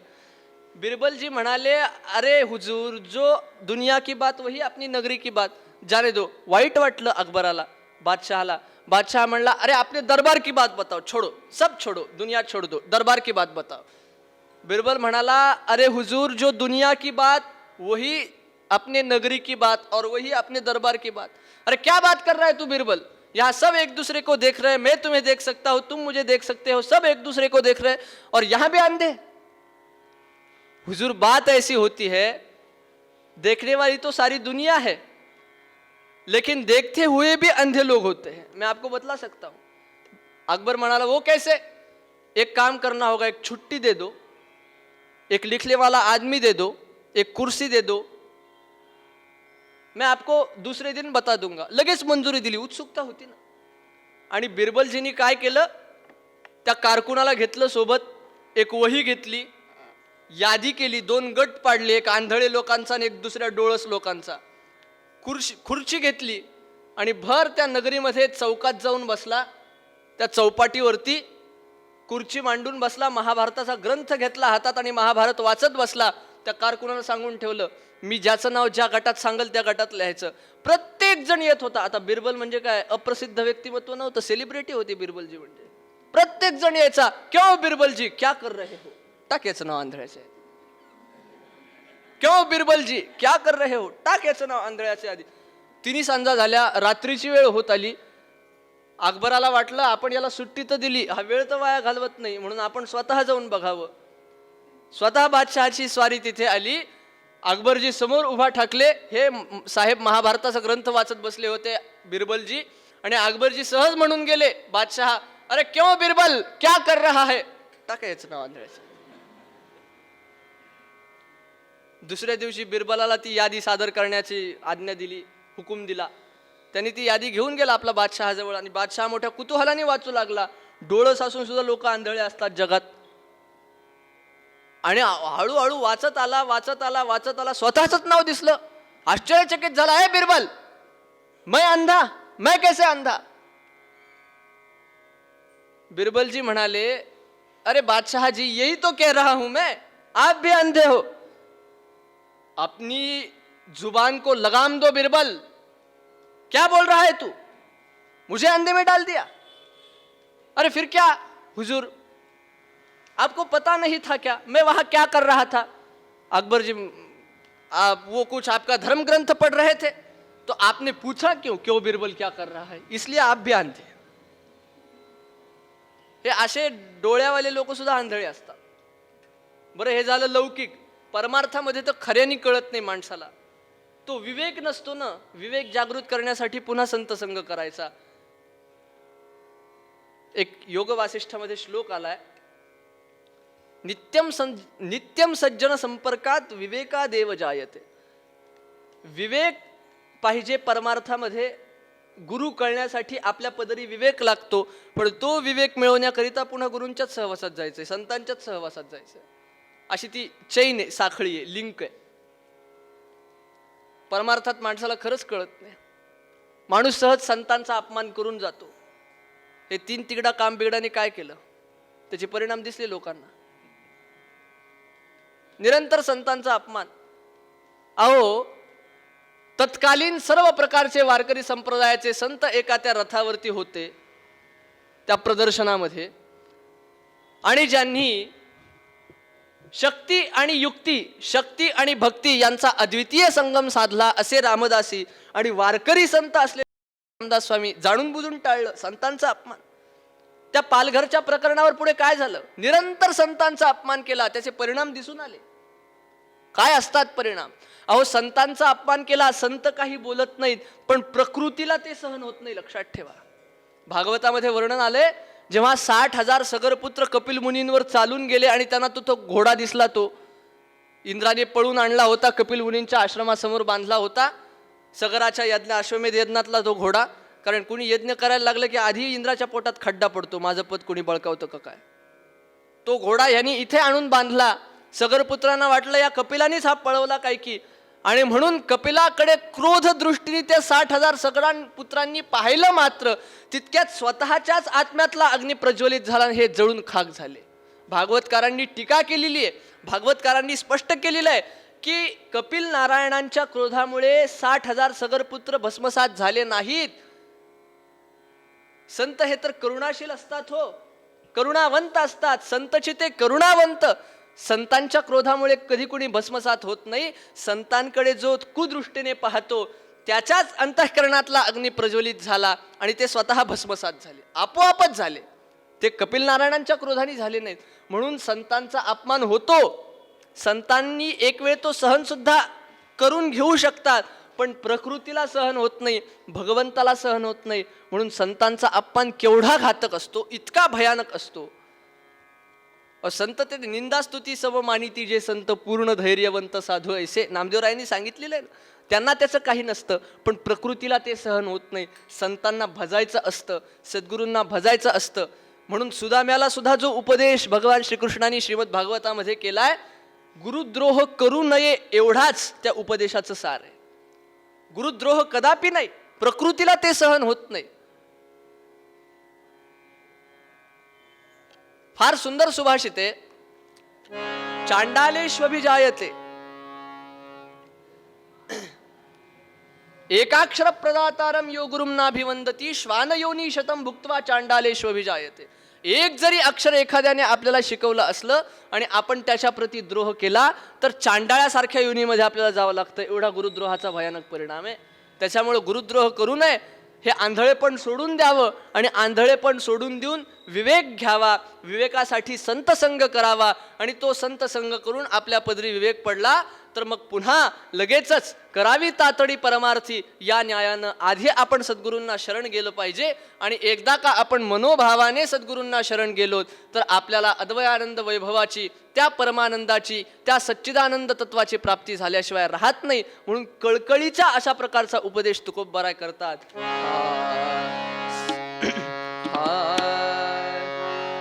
सद्गुरु वाचोनी सापडे ना सोय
भगवान की.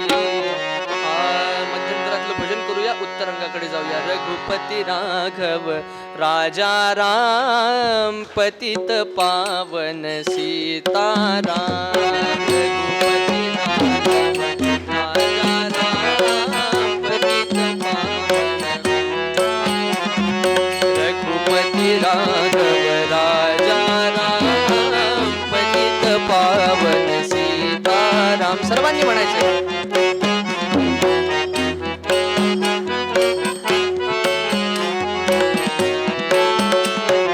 रघुपती राघव राजा राम पतित पावन सीताराम.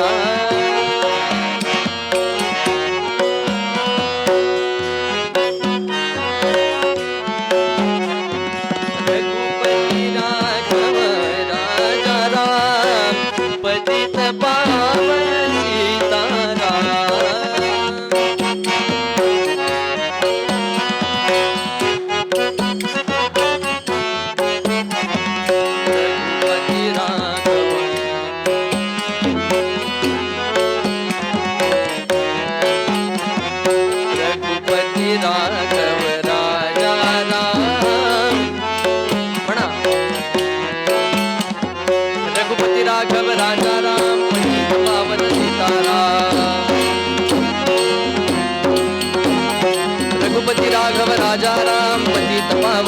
सीताराम रघुपती राघव राजा राम पतित पावन सीताराम रघुपती राघव राजा राम पतित पावन सीताराम रघुपती राघव राजा राम पतित पावन सीताराम रघुपती राघव राजा राम पतित पावन सीताराम रघुपती राघव राजा राम पतित पावन सीताराम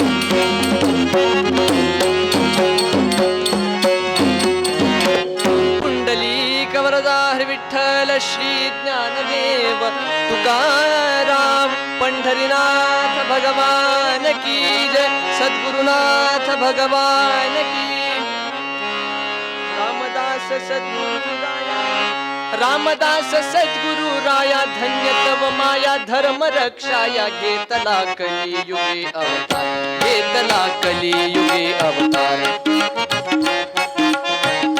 घेतला कलियुगे अवतार कंठी धरियेला कीर्तीचा हार शिष्य ज्याचा झाला जिजाऊ बाळ जी जी जी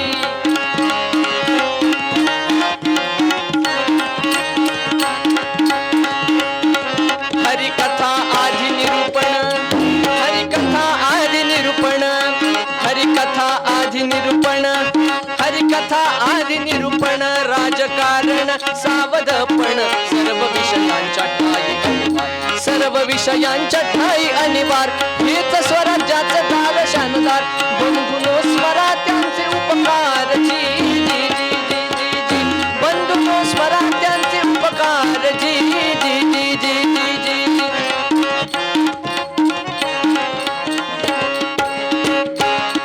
धर्माचा कर्ण उद्धार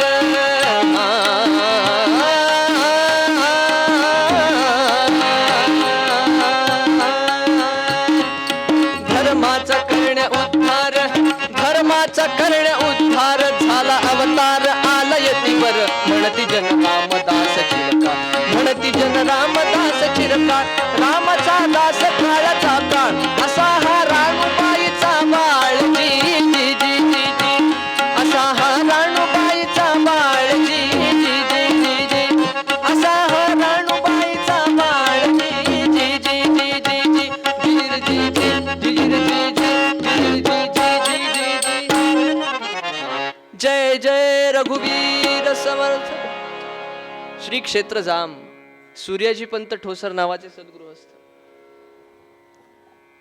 पिढ्यान पिढ्या सूर्योपासना घरामध्ये चालत आलेली आणि त्याच्या बळावरती प्रतिदिन सूर्याजी पंत ठोसर हे गायत्रीचा 1200 जप करायचे अनुष्ठान करायचे स्नान संध्या करायचे देवाची पूजा करायचे अतिथी अभ्यागत करायचे सर्व प्रकारचे ब्रह्मकर्म ते करायचे आणि या सर्व पुण्याच्या बळावरती बहुत सुकृताची जोडी म्हणून विठ्ठली आवडी या न्यायानं प्रत्यक्ष मारुतीराय मारुती अवतार स्वामी प्रगटला अशा प्रकारचं ज्यांचं वर्णन आहे ते समर्थ रामदास स्वामी यांच्या उदरी अवताराला आले. अहो सत्पुरुष जन्माला यायला काही ना काहीतरी पुण्य आपल्या पिढीमध्ये लागतं आपल्या कुळामध्ये लागतं. राम जन्माला यावे म्हणून दशरथ राजाने पुत्रकामेष्ठी यज्ञ केला. कृष्ण जन्माला यावे म्हणून यशोदा मातेने मागील जन्मी प्रदोष व्रताचं आचरण केलं. रावण किंवा कंस जन्माला यावं म्हणून त्यांच्या बापाने साधा सत्यनारायण तरी घातला होता का? नाही घातला. काहीतरी पुण्य लागतं. बहुत सुकृताची जोडी म्हणून विठ्ठली आवडी कुळी कन्या पुत्र होती जे सात्विक तयांचा हरिख वाटे देवा. आणि अशा पुण्यवान कुटुंबामध्ये जे सुपुत्र जन्माला येतात त्यांचा हरिख त्यांचा हेवा भगवंताला वाटतो. समर्थांचा जन्म झाला अर्थात ते पुण्य पाठीशी होतं. स्नानम संध्या जपश्चैव देवतानांच पूजनम वैश्वदेवन तथातिथ्यम षटकर्माणि दिने दिने. अहो कर्तव्य केलंच पाहिजे नाही करून कसं चालायचं. विप्रो वृक्षस्तस्य मूलंच संध्या वेदा शाखा धर्म कर्माणि पत्रम तस्मान्मूलम यत्नतो रक्षणीयम छिन्ने मूले नैव शाखान पत्रम. जय जय रघुवीर सम. विप्र ब्राह्मण हा एका वृक्षासारखा असतो म्हणे. वेदा शाखा, वेद हे त्याच्या शाखा आहेत, धर्म कर्म हे त्याचे पान आहेत, पण त्याचं मूळ हे संध्या आहे. तस्मान मूलम यत्न तो रक्षणीयम, त्याचं यत्नाने प्रयत्नाने आपण रक्षण केलं पाहिजे. पेशव्यांच्या बकरीमध्ये छोटंसं उदाहरण आहे, फार सुंदर आहे. अहिल्याबाई होळकरांचे अजय सासरे, त्यांना अकाल मृत्यूच्या फेऱ्याने ग्रस्त केलं. देशाविदेशातले वैद्य आणून झाले, खूप उपचार करून झाले, वैद्य शुद्ध मराठी डॉक्टर, खूप प्रयत्न केले, काही होईना. शेवटी त्यांनी एका वृद्ध ज्योतिषाला बोलवलं, पाचारण केलं. तपस्वी होता तो ज्योतिषी, ते ज्योतिष महाराज तपस्वी होते, आणि त्यांनी सांगितलं की यांना अकाल मृत्यूच्या फेऱ्याने ग्रस्त केलं, कालपुरुषाचं दान करा. कालपुरुषाचं दान म्हणजे काय? ज्याला अकाल मृत्यूच्या फेऱ्याने ग्रस्त केलं त्याच्याच एवढ्या काळ्या रंगाचा पुतळा करायचा, आणि त्या माणसाचं जेवढं वजन आहे तेवढ्या वजना इतकं सोनं त्या काळ्या पुतळ्यात भरायचं आणि ते ब्राह्मणाला दान करायचं. याला कालपुरुषाचं दान म्हणतात. ठरलं कालपुरुषाचं दान करायचं. पंचक्रोशीतल्या विप्रवरांना आमंत्रित करण्यात आलं, आणि आता दान करणार विष्णू आदी आदी आदी संकल्प स्थल काल इत्यादींचा उल्लेख करून आणि कालपुरुष दानं करोम्यहम अशा प्रकारचा संकल्प सोडणार. समोर जो दान घ्यायला बसलेला विप्र आहे ना, तो उठून पळून जायचा. पहिल्या विप्रासोबत झालं. दुसराही विप्र संकल्प सोडायला पाणी हातात घेतलं की उठून पळून गेला. असं करत करत पंचक्रोशीतले सगळे ब्राह्मण संपले. कालपुरुषाचं दान घ्यायला कोणी तयारच नाही. शेवटी एका वृद्ध तपस्वी ब्राह्मणाला बोलवलं. तो सुद्धा दान घ्यायला तयार नव्हता बरं का, पण राजा हा विष्णूचं स्वरूप असतो म्हणून तो दान घ्यायला तयार झाला, आणि त्यांनी मात्र ते दान घेतलं. स्थलकाल आदिकांचा उच्चार करून कालपुरुषाचं दान त्यांनी यथाविधी घेतलं. सगळं झालं. 8-10 दिवसात अहिल्याबाई होळकरांचे अजय सासरे मस्त ठणठणीत झाले, आणि त्यांनी त्या दान घेतलेल्या वृद्ध तपस्वी ब्राह्मणाला आपल्या महालात बोलवून घेतलं, घरी बोलवून घेतलं, आणि एक जिज्ञासा विचारली. का म्हणे, माझ्या समोर जो विप्र दान घ्यायला बसत होता तेव्हा माझ्या बाजूला एक काळी आकृती येत होती, आणि ती काळी आकृती त्या ब्राह्मणाला 2 बोटं करत होती. 2 बोटं. ती काळी आकृती त्या ब्राह्मणाला 2 बोटं करत होती. 2 बोटं केले की तो ब्राह्मण उठून पळून जायचा. तुम्ही आलात, तुम्हाला सुद्धा त्या काळ्या आकृतीने 2 बोटं केले, आणि तुम्ही त्याला 3 बोटं केले, ती काळी आकृतीच निघून गेली. हे काय होतं? हे प्रकरण काय होतं? काही नाही म्हणे, ते काळी आकृती जी आहे ना, ते प्रत्यक्ष कालपुरुष होते, आणि कालपुरुष विचारत होते, अरे माझं दान घेतोयस, त्याला नित्य संध्या करावी लागते, किमान द्विकाल, आणि द्विकाल संध्या करतोस का, माझं दान घेतोस, म्हणून ते 2 बोटं करायचो. जो विप्र संध्या करत नव्हता तो उठून निघून गेला. मला त्यांनी विचारलं 2 वेळेस संध्या करतात का, मी त्यांना उत्तर दिलं मी त्रिकाल संध्या करतो. कालपुरुषच निघून गेला. संध्येचं महत्व, हे कर्तव्य आहेत, हे केलं पाहिजे. सूर्याजी पंत ठोसर प्रतिदिन हे करायचे, अतिथी अभ्यागत करायचे, आणि या सगळ्या तपश्चर्याच्या बळावर प्रत्यक्ष सूर्यनारायण एक दिवस वृद्ध तपस्वी विप्रवराच्या रूपामध्ये भोजन प्रसादाला आले. भोजन घेतलं, संतुष्ट झाले, मूळ रूपामध्ये आले. प्रखर अशा प्रकारचं तेज सूर्यनारायणाच्या त्या मुखकमलावरती, आणि मागा म्हणाले, तुम्हाला काय वरदान मागायचं? आता हे संत वृत्तीचे. काही मागणे हे आम्हा अनुचित, वडिलांची रीत जाणत असे. पण ते देव द्यायला बसलेला असतो ना, द्यायला तयारच असतो. मागण्याची असं पाहे मुखाकडे, चिंतिल्या रोकडे मनोरथ. तू माग रे बाबा. शेवटी राणूबाईंनी मागितलं, आणखीन पुत्र प्राप्ती नाही, काहीतरी करा.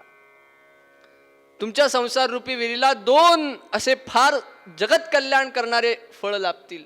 सूर्यनारायणांनी आशीर्वाद दिला, निघून गेले, आणि त्याचं फळ म्हणजे श्रेष्ठ गंगाधर स्वामी, दुसरे म्हणजे समर्थ रामदास स्वामी. कालांतराने नारायण जेव्हा, समर्थांचं लहानपणीचं नाव नारायण बरं का, नारायण जेव्हा लहान होते तेव्हाच सूर्याजी पंत ठोसर निवर्तले, त्यांचं निर्वाण झालं. आता हा तापड खोडकर नारायण लहानपणापासून वैराग्यशील वृत्तीचा, त्या काळी 12व्या वर्षीच लग्न करायचे, पण लग्नाचा विषय काढला की नारायणाची तळपायच्या मस्तकाला जायची. राणूबाई थकल्या, हो बाबा लग्न कर, बाबा लग्न कर. नारायण काही तयार होईना. उलट जी सोयरीक बघायला यायची ना, त्या सोयरिकीला मी वाटी लावतो असं सांगून गावच्या वेशीपर्यंत जायचं आणि सांगायचं, हे बघा मला अजिबात पोरगी देऊ नका, काही खरं नाही मग तुमचं. आता असं म्हटल्यावर कोण पोरगी द्यायला लागले? म्हणजे लग्न न करण्याच्या अटकली सुद्धा कशा असतात. आजकाल लोकांना लग्न करण्याच्या अटकली बघाव्या लागतात. असो, एकदा राणूबाईंनी शेवटची इच्छा व्यक्त केली, अरे तुला बोहल्यावर उभा टाकलेलं बघायचं रे बाबा. नारायण म्हणले, असं का, बोहल्यावर उभा टाकलेलं बघायचंय का? म्हणजे हो. नारायण इच्छेला तयार झाले. ठीक आहे, मी बोहल्यावर उभा टाकतो, काय म्हणले त्यात. लग्न ठरलं, सगळं जमलं. लग्नाचा दिवस ओवाळलं, जे काही विधिविधान असते ते सगळे पूर्ण केले. नारायण बोहल्यावर उभा टाकले आणि म्हणाले, आई बघ मी बोहल्यावर उभा टाकलो, नीट बघितलंस ना. राणूबाईंचे डोळे धन्य झाले आणि जसं गुरुजींनी सावधान म्हटलं, सावधान, नारायणाने जे पलायन केलं, जीवनातून खरंच सावध झाले हो. ते गुरुजी लोक खरं बोलतात, ते आपल्याला सावध करत असतात, पण आपलं लक्षच नसतं कुठे. विनोदाचा भाग सोडून द्या. नारायण भावी समर्थ रामदास स्वामी थेट टाकळी क्षेत्री गेले. गोदावरीच्या काठी 12 वर्ष तपश्चर्या केली. 13 कोटी रामनामाचा जप केला आणि तज्जपस्तदर्थ भावनम या न्यायानं केला. आपण म्हणतो मी 13 कोटी केला, मी अमकं केलं, मी तमकं केलं, राम दिसलाच नाही हो, असं होत नाही. ती भावना मनात पाहिजे ना. जेणे विठ्ठल मात्रा घ्यावी त्याने पथ्ये सांभाळावी. भावा सगट समर्थांनी 1300 कोटी रामनामाचा जप केला, गायत्रीचं पुरस्चरण केलं, रामरायांना प्रसन्न करवून घेतलं आणि रामरायांनी अनुज्ञा दिली की आता देशाटन करा, राष्ट्राचं कल्याण करा. अहो पण देशाटन करताना समर्थांना काय दिसलं?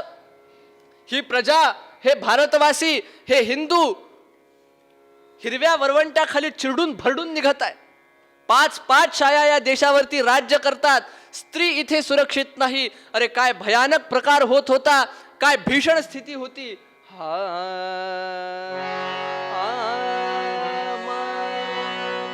प्रबल यवन झाले होते वंद्य महाराष्ट्रात. प्रबल यवन झाले होते वंद्य महाराष्ट्रात. आक्रंदत होता धर्म परसत्तेच्या दारात. आक्रंदत होता धर्म,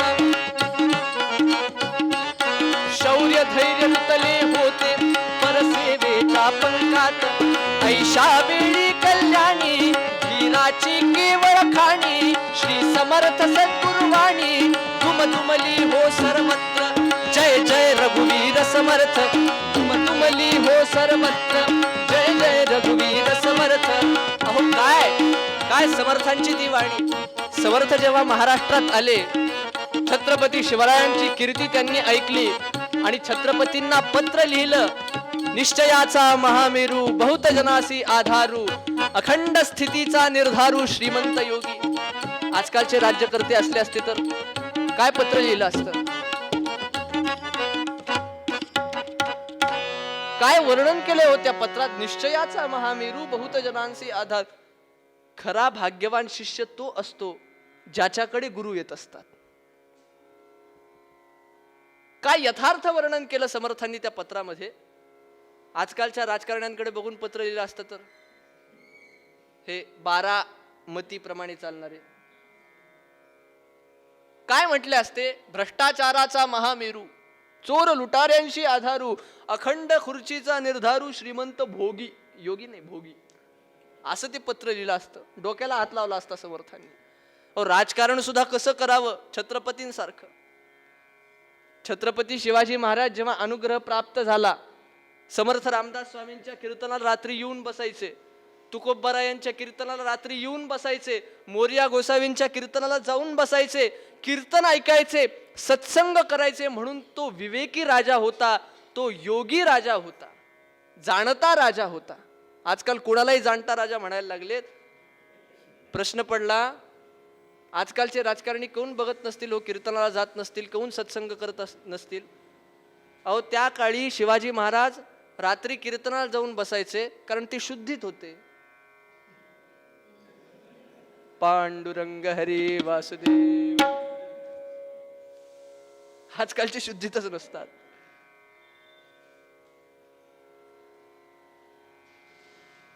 पण आपण फार भाग्यवान होतो बरं का. आपल्या संस्कृतीला आता चांगली वेळ येईल. एक असं खंबीर नेतृत्व अख्ख्या देशाला लाभलं की ज्याने देशाचंही नेतृत्व पुढे नेलं, ज्यांनी धर्माबद्दलही खूप कार्य केलं. नरांमध्ये श्रेष्ठ असा तो नरेंद्रच आहे. काय ती गुरु शिष्यांची जोडी होती हो, छत्रपती शिवाजी महाराज आणि समर्थ रामदास स्वामी. काय ते गुरूंचं गुरुत्व आणि काय ते शिष्याचं शिष्यत्व. त्यांचे नावं सुद्धा पहा ना. शिवाजी आणि रामदास या नावाचं उलट करून बघायचं म्हणजे त्याचं महत्व कळतं. लक्षात घ्या, शिवाजी या शब्दाचं उलट करून बघा, शिवाजी, जीवाशी. लक्षात घ्या, जीवाशी खेळावं लागतं तेव्हा शिवाजी बनतायत. आणि समर्थ रामदास स्वामी, रामदास सदा मरा, कशासाठी? धर्मासाठी मरावे, मरोनी अवघ्यास मारावे, मारिता मारिता घ्यावे राज्य आपुले, देव मस्तकी धरावा, अवघा हलकल्लोळ करावा, मुलुख बडवा की बुडवावा. धर्मस्थापनेसाठी देवद्रोही देशद्रोही तुदके कुत्ते मारोनी घालावे परोते, रामदास पावती फत्ते यदर्थी संशयो नाही. हे गुरूंचं गुरुत्व आणि ते शिष्याचं शिष्यत्व दुआ तिवारी फार सुंदर वर्णन करतात. भोसले कुलोत्तम शिष्य हा ब्राह्मण सद्गुरु होता, भोसले कुलोत्तम शिष्य हा ब्राह्मण सद्गुरु होता, तो राजविभव संपन्न हा विरक्त साधू होता, तो राजविभव संपन्न हा विरक्त साधू होता, ब्रह्मक्षात्र तेजाचा हा अपूर्व संगम होता, ब्रह्मक्षात्र तेजाचा हा अपूर्व संगम होता.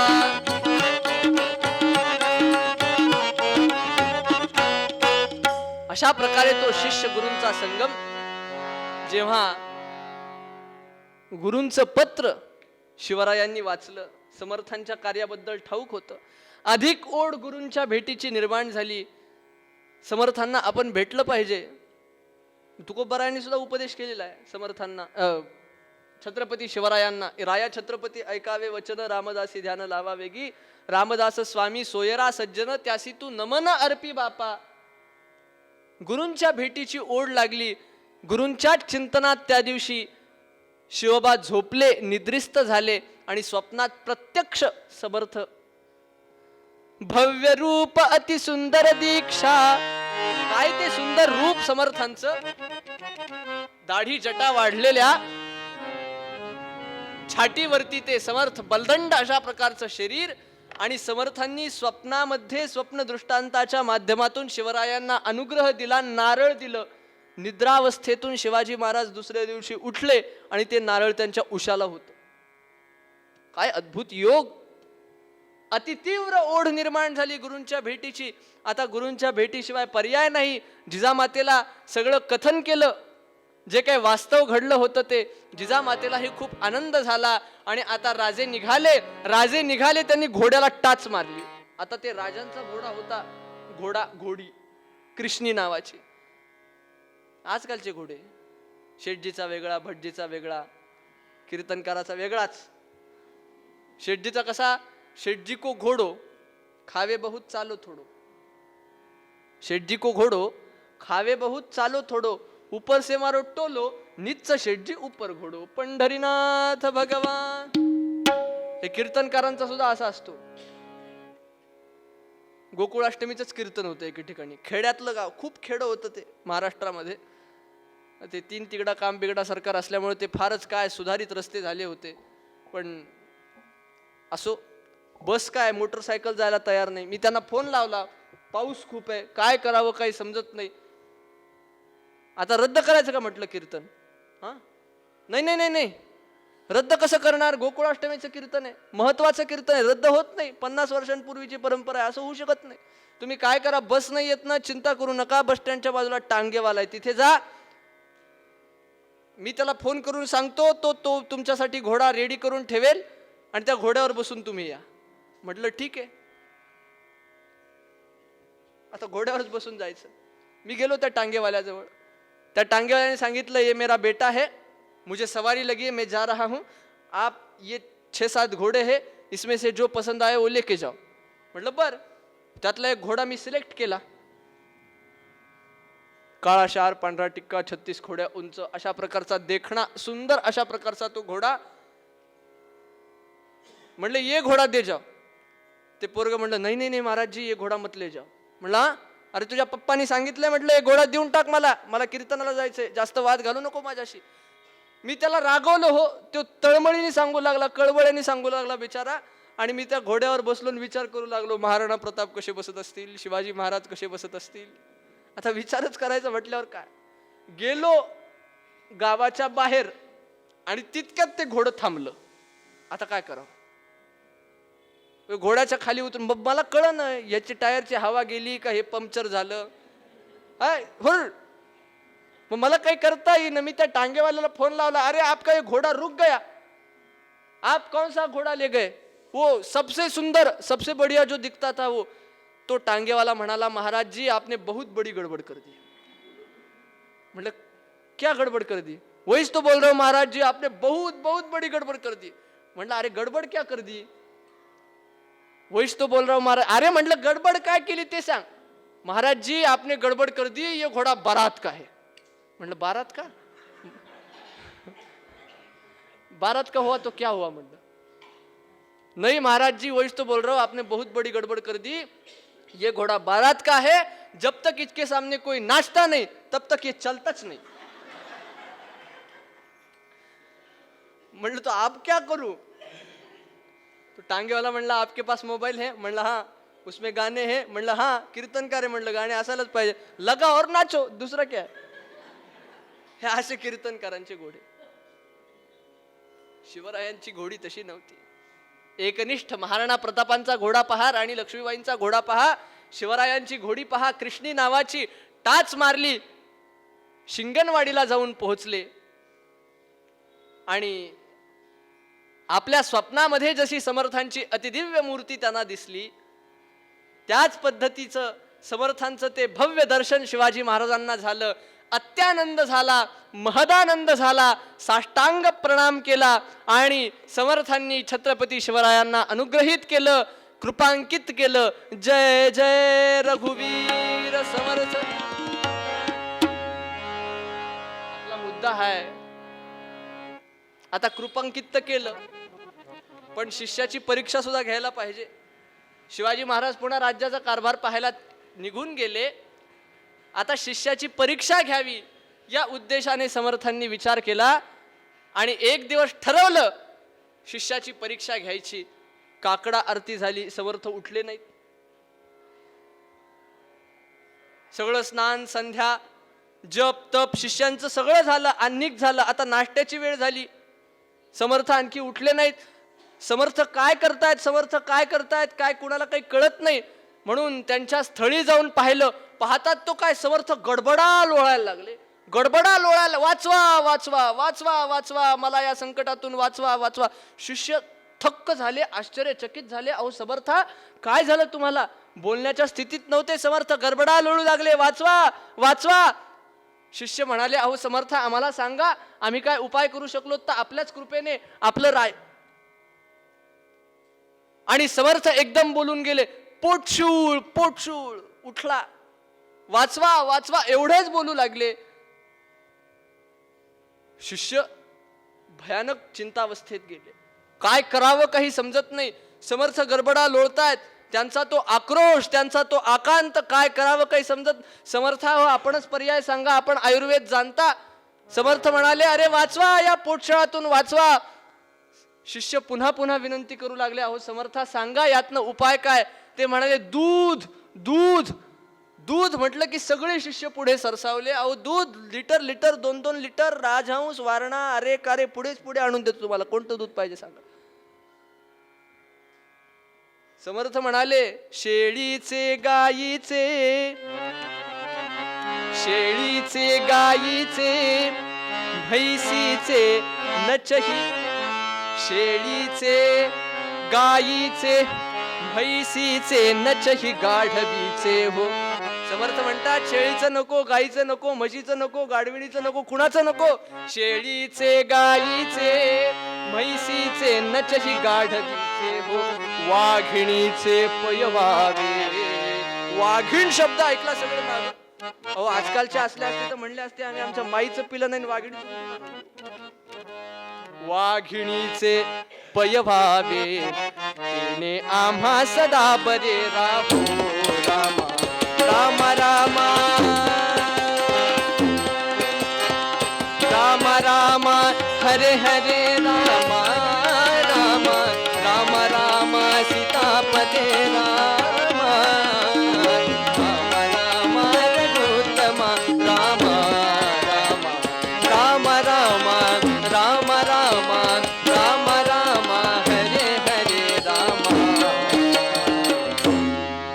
पाहता पाहता पाहता ही वार्ता रायगडापर्यंत पोहोचली.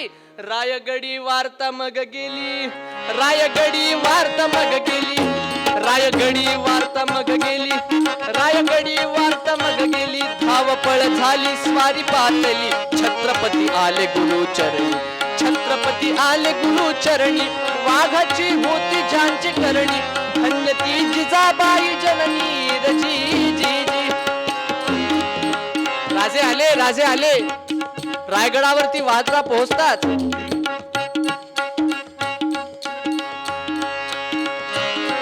आणि त्यांनी तो घोर आजार पाहिला. बघुनिया घोर आजार, बघुनिया घोर आजार, बघुनिया घोर आजार. दुःखी झाला फार छत्रपती वीर, कळले की रे दूध वाघिणीचे, स्वामी ना हवे येथ साचे. कुंभजे सौख्य अमृताचे रजी जी जी जी जी, कुंभजे सौख्य अमृताचे रजी. शिवाजी महाराज म्हणाले, अहो समर्था, आपल्याला वाघिणीचं दूध हवंय ना, आपले प्राण त्यांनी वाचणार आहेत ना, मी तुमच्यासाठी आणतो. समर्थ म्हणाले, राजे माझ्यासाठी वाघिणीचं दूध आणणार, मेलात तरी 72, पण एकट्याने जायचं, कुणाला सोबत घेऊन जायचं नाही. राजे म्हणाले, ठीक आहे, अहो गुरु भक्तीतच जीवन घालवायचंय. बघून या घोर आजार, शिवराजा झाला तयार.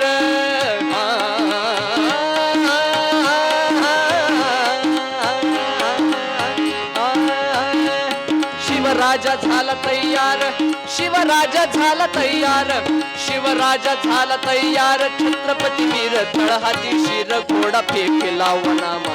शिवराय निघाले निघाले निघाले, वना माझी घोडा फेकला, घोडा फेकिला वना माझी. शोधितो दर्या खोऱ्या माझी, ऐका रे ऐका कहाणी त्याची रजी जी जी जी जी. ऐका रे ऐका कहाणी त्याची रजी जी जी. घोड्याला सुंभा अडकवला होता, वाघिणीचं दूध काढायचं होतं. राजा किर्र वनामध्ये गेला. अहो काळोख तर एवढा होता, स्वतःच्या डोळ्यात बोट घातले तरी दिसायची काय व्यवस्था नव्हती. आणि तोच ऐकिली तोच डरकाळी.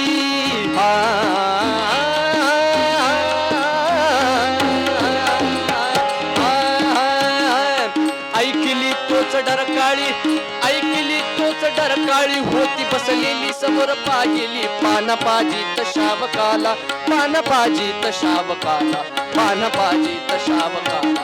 छत्रपती वीर पुढे झाला, छत्रपती वीर पुढे झाला. मरणाचं भय नाही त्याला रजी जी जी जी जी.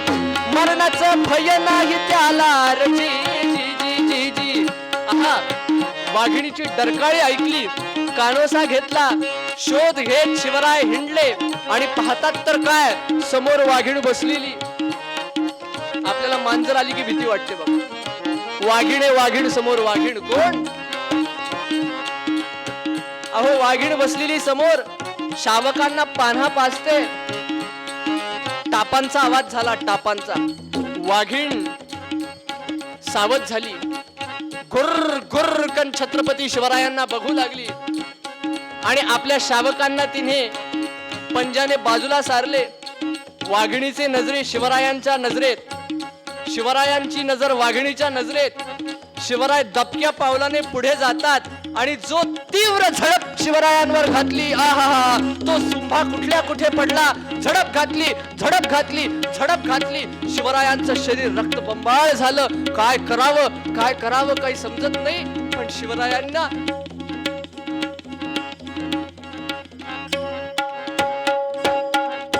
एक पर्याय, शिवरायांनी हात जोडले.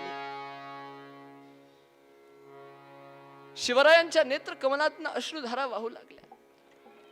आणि पहिला शब्द उच्चारला, आई आई आई, मी तुला किंवा तुझ्या शावकाला इथे कोणती इजा पोहोचवायला नाही आलो आई. अगं माझे गुरु तिथे त्यांचा पोटशूळ उठलाय, मरणासन्न अवस्थेमध्ये त्रस्त आहेत, ग्रस्त आहेत आजाराने. फक्त मला तुझं थोडस दूध दे. हवं तर देवाने तुझ्या पदरी 3 शावक घातलेत, मला 4था शावक समज. मी तुला इजा पोहोचवायला नाही आलो आई. माझ्या गुरूंचे मला प्राण वाचवायचे, त्याच्याकरिता तुझं दूध मागायला आलो. माझी स्तनदात्री माता हो आई. आई मला तुझं थोडस दूध दे, थोडस दूध दे. अहो प्रेमाने काय जिंकल्या नाही जात हो. आणि वाघीण गाय उभी टाकावी तशी वाघीण उभी ठाकली. शिवरायांनी तो सुंभा आणला. जसं गाईचं दूध सरसर सरसर काढावं तसं वाघिणीचं दूध त्या सुंभ्यामध्ये काढलं, भरून घेतलं आणि पुन्हा हात जोडले. आई, इच्छा तर अशी आहे मी तुझी निरंतर सेवा करावी, पण माझे सद्गुरू तिथे आजारी आहेत. त्यांना हे तुझं दूध अमृताचा कुंभ ठरणार आहे. पण एक आश्वासन देतो पुत्र या नात्याने, इथून पुढे माझ्याकडून किंवा माझ्या स्वराज्य हिंदवी स्वराज्य सैनिकाकडून तुला किंवा तुझ्या शावकाला या वनामध्ये कुठलीही इजा पोहोचणार नाही. तू अखंड नेहमी सातत्याने इथे सुरक्षित राहशील. प्रेमाने काय जिंकल्या जात नाही. वाघिणीच्या पाठीवरून शिवरायांनी हात फिरवला, नमस्कार केला आणि सुंभा त्या घोडीला अडकवला. घोड्यावरती विराजमान झाले, टाच मारली आणि आता निघणार सद्गुरूंना ते वाघिणीचं दूध द्यायला. तोच तिथे दिव्य अशा प्रकारचा जयघोष कानावर आला. जय जय रघुवीर समर्थ, जय जय रघुवीर समर्थ. अरे हा आवाज परिचयाचा वाटतो. पाठ मोरून शिवरायांनी पाहिलं, अरे समर्थ, अहो समर्था, आपण आलात. मी आत्ता येऊच लागलो आपल्याकडे. माझ्याकडनं काही चुकलं का? कुणी तुम्हाला दुसऱ्यांनी दूध आणून दिलं का? अहो मी आत्ता येऊ लागलो, क्षमा करा, मला उशीर झाला. हे शब्द ऐकले समर्थांनी स्मित हास्य केलं आणि समर्थ म्हणाले, राजे उत्तीर्ण झाला, उत्तीर्ण झालात, तुम्ही परीक्षेमध्ये उत्तीर्ण झालात. तो वाघिणीच्या त्या दुधाचा सुंभा घेतला, महाबळेश्वर क्षेत्री गेले आणि समर्थ व शिवरायांनी प्रसाद म्हणून ते ग्रहण केलंय. ही कथा आहे. गुरूंची भक्ती कशी करावी तर ती अशी, परीक्षेत उत्तीर्ण कसं व्हावं तर ते असं, गुरूंच्या आज्ञेला गुरूंच्या अस्तित्वाला ओळखावं कसं तर ते असं. गुलाबराव महाराजांनी गुरुभक्तीचा फार प्रभावी उपाय सांगितला. गुरुभक्ती कशी करावी? काही नाही, गुरूंची आज्ञा प्राणपणाला लावावे पण गुरूंची आज्ञा मोडायची नाही. अशी गुरुभक्ती करा, देव पावल्याशिवाय राहणार नाही. छत्रपती शिवरायांनी अशी गुरुभक्ती केली. अशा प्रकारे ते सद्गुरूंना शरण गेले आणि नंतर या शिवसमर्थ योगाने जगताचं कल्याण केलं. शिवसमर्थ योग जीवनामध्ये आल्याशिवाय, शिवसमर्थ योगाचे विचार जीवनामध्ये उतरल्याशिवाय या राष्ट्राचं कल्याण होऊ शकत नाही.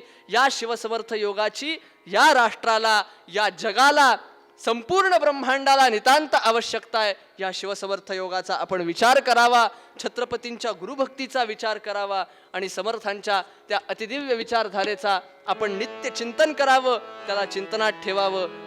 जगद्गुरु तुकोबाराय पूर्वरंगाच्या अभंगामध्ये हेच सांगतात.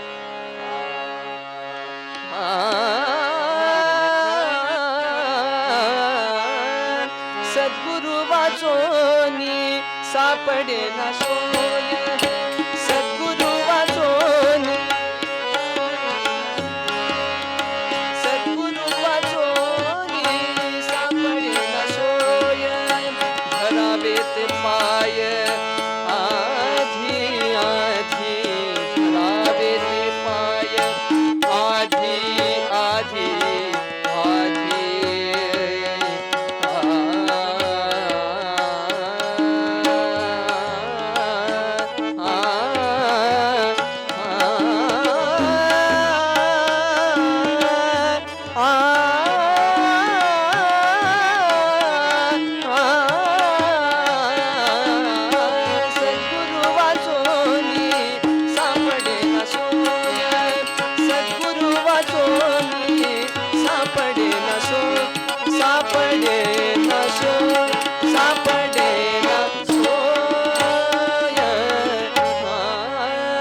सद्गुरुनाथ महाराज की. पुंडलिक वरद हरी विठ्ठल श्री ज्ञानदेव तुकाराम पंढरीनाथ भगवान की जय. जय रघुवीर समर्थ. झालेली सेवा भगवंताच्या चरणी अर्पण करतो. जो काही त्रुटी प्रमाद निर्माण झाला तो माझा, आणि जे काही चांगलं वाटलं ते माझे सद्गुरू स्वामी गोविंद देवगिरीजी महाराज यांचं. आरती आरती करूया आणि सांगता. इथून पुढे 3 दिवस तुम्हाला सहन करायचे मला. पुंडलिक वरद हरी विठ्ठल श्री ज्ञानदेव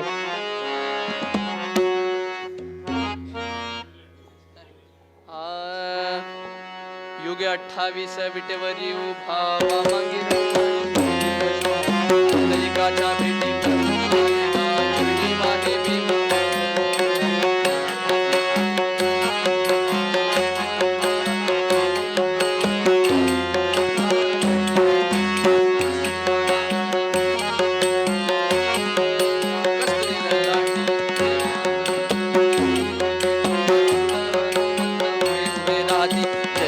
जय देव जय पांडुरंगा हरे पांडुरंगा रुक्मिणी वल्लभ राईच्या वल्लभ भावे जीवलगा जय देव आषाढी कार्तिकी भक्त जन येती हो साधू जन येती चंद्रभागे मध्ये स्नान जे करती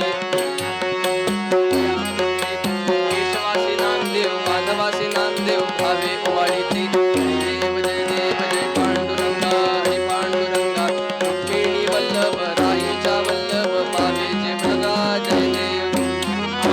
ज्ञान राजा महाकैवल्य तेजा सेविती साधू संत मनोविधिला माझा आरती ज्ञान राजा रूपले ज्ञान जगी हित नेणती कोणी अवतार पांडुरंग नाम ठेविले आरती ज्ञान राजा महाकैवल्य तेजा सेविती ब्रह्मचिंतेले राम जनार्दनी चरणी मस्तक ठेविले आरती ज्ञान राजा कैवल्य तेजा सेविती साधू संत मनोविधिला माझा आरती ज्ञान राजा